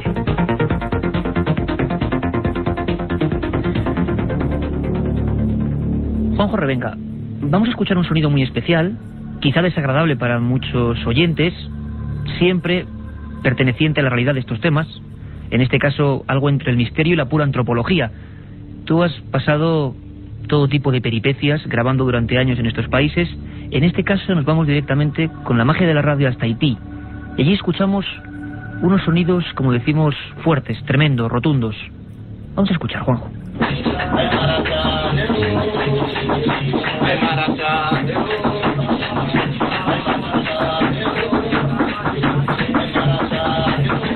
Están escuchando a unos brujos cantando, algo que nos parece con cierta musicalidad, muy repetitivo, entra en una especie como de constancia y parece que empieza a alterarse la conciencia, como hacían los antiguos mantras o los sabios de la música. Repetir mucho un sonido produce un estado muy concreto. ¿Qué estamos escuchando, Juanjo? Pues aquí estamos en una ceremonia vudú en las montañas. Hay unas 50 personas tocando tambores, cantando, y está el Ungán, el sacerdote que va a ser poseído por el Loa, por el espíritu, y es el que le concederá el poder, ¿no? Para ello el sacerdote baila, se mueve entre ellos. Hay que decir que tú estabas allí, siempre esto no viene a ningún sitio. Esto es grabado por Juanjo Revenga. Está apretado el botón del rec por mí de este sonido. Lo cierto es que el sacerdote aparece, se mueve entre la gente, empieza con alfileres, se puede llamar casi como agujas de hacer punto, a atravesarse la cara, sigue cantando, bebe en porciones, siempre llega el trance que en todas las culturas es a través de la música, de la bebida, de lo que quiera, ¿no? Luego llega una gallina negra, que es la que le va a conceder el poder. Coge la gallina sobre un círculo satánico pintado en blanco en el suelo de la cabaña. Todo esto estamos hablando en mitad del monte, solamente nosotros y los 50 señores bebiendo, cantando y celebrando la ceremonia vudú, exactamente igual que en 1790 se podía celebrar en Bosque Caimán, ¿no? La primera ceremonia que se celebró. En este momento el sacerdote coge el cuello de la gallina y la arranca de un bocado y se bebe toda su sangre, porque no debe de caer nada al suelo. Si cae algo al suelo puede enfadar al Loa y irse todo, estropearse. ¿El Loa todo. qué es, El espíritu. Es el espíritu, ¿no?, que está poseyendo aquella zona en el momento y que va a cabalgar o a poseer al sacerdote, al Ungán, después de lo del pollo. Este hombre mata al pollo, le poseen y ya puede conseguir los deseos que le han pedido. Ya tiene la fuerza. El sacerdote es como el intermediario entre el mundo invisible y el mundo visible. Es cierto, Juanjo, que en ese país del que estamos hablando y estamos escuchando sonidos, Haití, el país más pobre del planeta Tierra, el país que se alzó contra el hombre blanco y parece que dicen muchos que por eso lo está pagando ahora, por ejemplo, la gente, casi un 80% de las personas, entierran a sus muertos en su casa, en las parcelas de su casa. ¿Por qué? Exactamente, los entierran desde donde ellos puedan verlos. Entierran al familiar para que si viene a buscarle el bocor o viene el brujo a levantarle por la noche y llevársele ya convertido en zombie, ellos puedan verlo y puedan salvarle. Igual que otras cosas se hacen. Hay muertos a los que se les decapita o se les cosen los oídos o la boca, pues para que no puedan oír al bocor cuando le llama y no puedan ser zombies, que para ellos es muertos en vida. Y esto está ocurriendo ahora mismo, en pleno siglo XXI, repetimos. Estamos hablando hoy por hoy mismo, vemos la ley haitiana. Tenemos el artículo 249 que dice textualmente que cualquier persona que intente quitar la voluntad a otra por medio de hechizos será castigado con la prisión. Pero si intentando esto llega a la muerte, será acusado de homicidio. Esa es la ley haitiana. Artículo 249, Código Penal, día de hoy, delito de zombificación. Vamos a escuchar, seguimos con prestigiosos periodistas españoles, reporteros que se han adentrado en este mundo negro, extraño, oculto. Uno de ellos es José Manuel Novoa, director de documentales de Transglobe Films, una de las productoras más importantes de Europa en lo que es este formato televisivo. Él estuvo también conviviendo con los zombies. Y a mí me extrañaba cómo nos contaba con qué rotundidad una persona con un bagaje científico impresionante lo que él pensaba de una realidad que no tiene nada que ver con el cine, que existe, que él se lo ha encontrado. Escuchamos a José Manuel Novoa. Bueno, los zombies existen porque, bueno, dentro de la ley del vudú, de la ley tradicional del vudú, pues la pena máxima no es la pena de muerte, sino es justamente la zombificación. Y bueno, es un proceso que está ya estudiado y que existe, y que existen los zombies, y que es una manera de castigar a los que están, pues, a los malhechores o a los asesinos o a los que roban, ¿no? Esto parece que nos es un poco ajeno, pero es una realidad, ¿no? Esto es una realidad constatable. Esto es una realidad constatable, lo decía José Manuel Novoa, uno de los pocos reporteros, junto con Juanjo Revenga, que ha convivido con un mundo hermético, alejado del forastero, prohibido. No tiene nada que ver esto, Juanjo, con los rituales turísticos que hemos visto casi como folletos, ¿no?, en algunos lugares. Hay que irse a Haití, al corazón pobre del mundo, para vivir esta realidad. Wade Davis, tenemos su libro aquí encima de la mesa, este profesor de etnobotánica y antropología de Harvard, inició un antes y un después de estas historias en el año 82, conviviendo con los zombies y descubriendo por vez primera para la ciencia, no para la fantasía ni para la irrealidad, para la ciencia, lo que era el polvo zombie. Y como nos comentaba antes Juanjo Revenga, tengo aquí el documento, daba lo que es el recetario, un recetario de muerte o de catalepsia. Parte de los ojos de una lechuza, huesos de muertos, escamas del famoso pez globo, esa tetrodonxidina, lo más venenoso del mundo, y 100 pies y un tipo de araña. Eso, en proporciones que nadie conoce, se echa sobre la persona que han elegido como víctima, y posteriormente ese estado de catalepsia le permitirá vivir por lo menos un par de días dentro del ataúd y es desenterrado. El zombie, muchas veces, como el caso de ese Clavius Narcis con el que empezábamos el programa, uno de esos zombies de los que hay un acta de defunción y que luego se ha encontrado vivo en los campos de plantación, a veces han sido atropellados, Juanjo, a veces han aparecido muchos años después de que se les diera por muertos. Esto ocurre a día de hoy y se está documentando esto desde los años 70, ¿no? Exactamente. Yo he tenido testimonios de un señor que le dijeron que su amigo, que había muerto la semana pasada, estaba trabajando en una plantación al otro lado de la montaña. Este hombre cruzó la montaña, fue a ver a su amigo y me contaba, dice, lo que vi yo allí era la puerta del infierno, los ojos negros, sin expresión, mi amigo trabajando. No me contestaba, no podía hablar, hasta que apareció el Bokor con un látigo corriendo detrás de mí y tuve que huir. ¿Por qué se traslada esto, Juanjo, a otras partes del mundo? Parece ser que incluso algunas multinacionales americanas, si hay que decirlo así, tuvieron parte de culpa en lo que es el inicio de esta historia que empieza concretamente en el siglo XVIII, ¿no? Exactamente, cuando se abolece la esclavitud, pues en 1850 aproximadamente, la ASCO, la American Sugar Company, que trabajaba en la isla de Haití, en las plantaciones de caña, se da cuenta que tiene que pagar a la gente que antes tenía gratis como esclavos, lo cual no estaban dispuestos a ellos, y contratan a los Bokor de la isla para que... A estos brujos poderosos, a los brujos, ¿no? Exactamente, para que zombifiquen a la gente, les quiten la voluntad y tenerlos empleados gratis. Los Bokor eran las personas más ricas de Haití durante muchos años. ¿Has dicho eran? Sí. Hay Bokor todavía, ¿no? Tú has convivido con ellos, los has entrevistado. ¿Siguen siendo tan poderosos? Siguen siendo muy poderosos, aparte del poder real que tienen, el miedo que existe hacia ellos. Existe un miedo terrible de toda la población hacia un Bokor.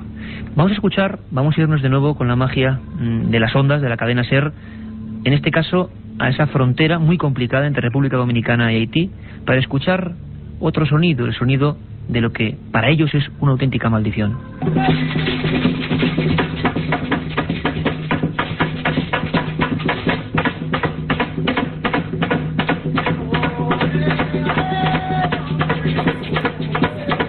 Documentos grabados por Juanjo Revenga para Televisión Española, que han sido emitidos en alguna ocasión en la primera cadena y que le hicieron casi perder la vida en varias ocasiones por entrometerse.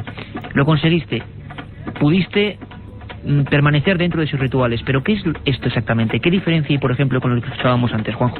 Aquí estamos en otro ritual vudú en el que una mujer que vive en Estados Unidos está atacada por un hombre, tiene muchos problemas con un hombre en Estados Unidos. Entonces su hermano es Bokor.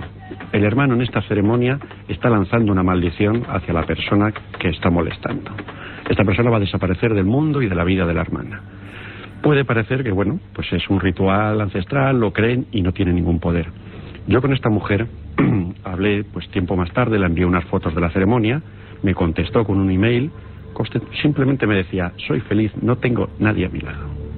Es decir, que estos brujos, ¿podría ser posible o probable que algunos de ellos estén llegando ya, por ejemplo, se han hecho reportajes alertando de que algunos de los verdaderos Bokor están dejando Haití y están viniendo a Europa para trabajar? Sí, exacto, eso es clarísimo, vamos, en Estados Unidos están hace mucho tiempo, en Nueva Orleans, por ejemplo, hay ahora mismo una cultura vudú, en muchos casos más fuerte que la haitiana, y están moviéndose, son sectas, pues como pueden ser, con mucho dinero. Ese tipo de gente es la que se está metiendo ahora en este tipo de sectas y con este tipo de Bokor.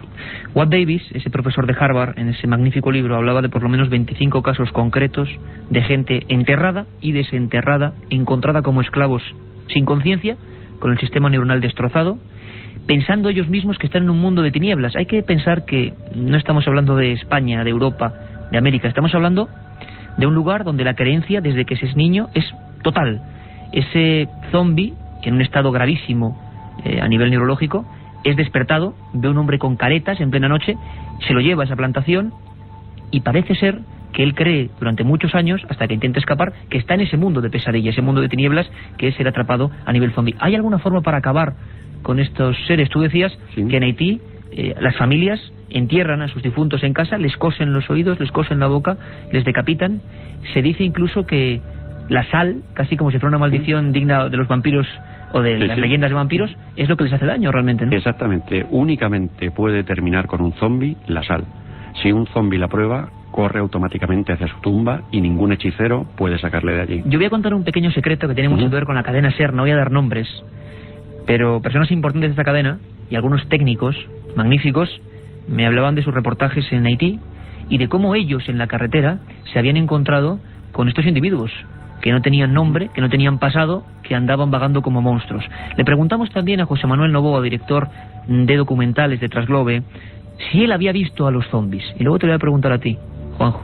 Escuchamos a Novoa. En Haití, en la zona de Artibonito, que es la zona pues donde los Bocó que tú hablas y los Ungán, bueno, son los más poderosos en lo que se refiere a magia, ¿no? Pues sí, en una ocasión estaba haciendo un documental sobre el vudú, pues sí, tuvimos la ocasión de ver a dos zombies, ¿no? Lo que pasa es que el zombie pues no es lo que la gente piensa, ¿no? Que es un ser un poco de ultratumba, ¿no? Bueno, es de ultratumba porque efectivamente los entierran, pero no es una persona que lo que realmente le han hecho es una especie de lobotomía y lo han dejado absolutamente idiotizado y efectivamente pues los tienen después trabajando pues en cultivos o como criados o de cualquier otra manera, ¿no? Esto lo suelen hacer, como te decía, cuando en una comunidad pues hay algún bandido, algún ladrón, alguien que bueno, está haciendo daño a esta comunidad, pues la sociedad secreta que sea de vudú, pues se reúne y nombra un verdugo que es el encargado de soplarle el famoso polvo zombie, que, bueno, como tú sabes, pues aparte de muchos componentes mágicos y de difícil, de incierta eficacia, pues hay uno que es el tetradoxin, que es una sustancia que la extraen del pez globo y que es una sustancia que tiene el poder de hacer entrar a la gente en un estado de catalepsia, ¿no? Y entonces efectivamente pues lo entierran y a las horas pues el Bocó, que es como un sacerdote de vudú, pero que podríamos decir que se dedica a hacer magia negra, o sea, que trabaja con las dos manos, no como Lungán, pues es el que le va a revivir al cementerio, lo desentierran, y las horas que ha pasado en este estado de catalepsia, pues lo que hacen es que le bajan el metabolismo de tal manera pues que las células cerebrales, las neuronas, pues la mitad de las neuronas se le destruyen y se queda pues un poco, por decirlo de alguna manera, idiotizado, ¿no? La otra realidad. Milenio 3, en la cadena SER. Primer día, llegada al hotel y alojamiento. Segundo día, ruinas de Petra y pistas de Nazca. Tercero, Sábana Santa de Turín, pirámides de Egipto. Ninguna agencia te ofrece un viaje como este, lleno de misterio y aventuras. Solo Iker Jiménez te lleva a las fronteras de lo imposible. Un viaje de 150.000 kilómetros que recorre el lado más enigmático y sorprendente de la historia. Fronteras de lo imposible, de Iker Jiménez, publicado por Editorial Edad. La otra realidad. Fenómenos extraños.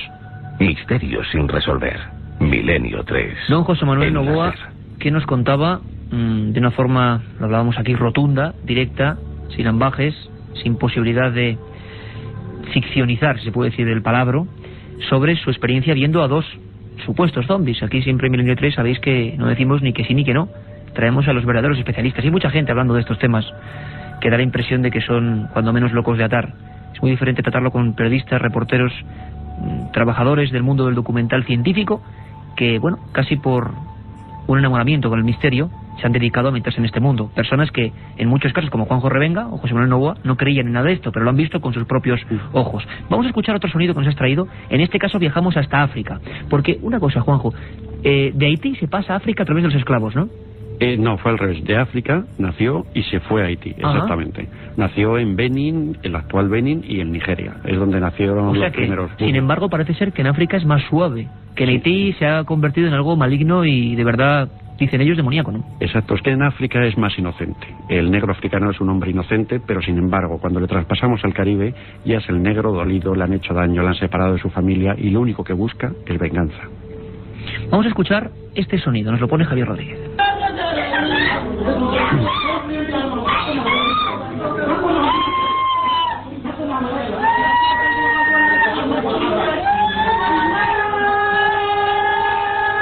que hasta ahora en radio nunca se ha puesto. Es un ritual de exorcismo en el corazón de África, grabado por Juanjo Revenga, que nos parece casi imposible que esté aquí enterito, porque la verdad es que estar en estas situaciones debe ser realmente peligroso. ¿Qué estabais grabando aquí, Juanjo? Cuéntanos, haznos la fotografía de lo que estaba pasando aquí en África. Aquí es algo muy impresionante, porque estamos grabando un exorcismo. Un exorcismo de una mujer de unos 30 kilos, que estaba poseída por el demonio, y entre 4 hombres fuertes... Que tenía ella la creencia de que estaba poseída, sí, claro. Ajá. La había llevado el marido porque decía que estaba poseída la mujer, por cómo actuaba. Y bueno, pues la mujer de 30 kilos, que entre 4 personas eran incapaces de aguantarla. La mujer saltaba, se movía, hasta que aparece el brujo, empieza a cantarle versículos del Corán al oído para convencer al diablo, convertirle al Corán y entonces llamarle y que abandonara su cuerpo. La mujer echa espuma por la boca, grita, la sacuden, le hacen absolutamente de todo hasta que llega el momento de la tranquilidad en la que ella puede decir que la ha abandonado el demonio y que ya se encuentra bien. Y vamos casi a terminar como habíamos comenzado, Juanjo Revenga. Tú me narrabas, además ahora en un trabajo fantástico que estás realizando, que verá la luz dentro de unos meses, sobre esta experiencia tuya como reportero español interno en el mundo de los zombies. ¿A ti realmente se te ha cruzado en el camino alguno de estos seres? ¿Los has visto con tus propios ojos? He visto zombies en el camino, gente que podemos considerarlos, ¿no? Zombies, la mirada perdida, la incapacidad para hablar. Si eso no es un zombie, algo se parece mucho a él. Trabajando en las plantaciones de esos Bokor, precisamente. Trabajando en plantaciones vigilados por un señor con un látigo, que antes lo que era el capataz es el Bokor actualmente. Es cierto que en Haití, a día de hoy, año 2002, ha habido un edicto hace poco para que las gentes procuren no enterrar boca abajo a sus muertos, sin ataúd. Y estos lo hacían porque decían que si venía el brujo, el zombie realmente se convertiría en zombie, pero iría andando hacia abajo, hacia la tierra. ¿Es posible que pase esto en el año 2002? Posible, totalmente, vamos. Eso es cierto, que se les entierra boca abajo, pues si le llama, oye las voces del Bokor, empezará a escarbar hacia abajo, no hacia arriba, con lo cual nunca le podrá poseer el Bokor. Y a ti, si no recuerdo mal, hace unos años, en este primer reportaje que tú haces, que emitió Televisión Española, un brujo, un Bokor, estos seres que nos parecen casi algo medio divino o demoníaco, porque parece que tienen la facultad de hacer esas recetas que nadie conoce, proporciones que nadie conoce. Nadie sabe tampoco cuál es el antídoto para desenterrar a una de estas personas zombie, o supuestamente zombie, y volver a que se reactive su pulsación de corazón y su actividad y su riego cerebral. A ti te soplan el polvo zombie. ¿Puedes contarnos qué ocurrió? Exactamente, en lo que comentábamos antes, yo estaba con el señor de las barbas blancas, que quedó conmigo en medio a buscarme una noche, en las montañas haitianas, en montañas donde no circula nadie, ni turismos, ni blanco, ni nadie, no circula gente por allí. Fuimos a Lunfor, al templo de este señor. Una vez en el templo me presenta al brujo, un hombre fuerte, con el torso descubierto, me empieza a comentar las cosas, lo que es su trabajo. Y ya directamente entro y le digo, mire, yo lo que quiero ver es el polvo zombie. ¿Y te lo echaron? ¿Y qué ocurrió, Juanjo? No tenemos tiempo. Simplemente me lo sopló en la cara cuando le pregunté de qué estaba hecho aquello, y yo tardé 2 días en despertarme, que aparecí en una cabaña durmiendo.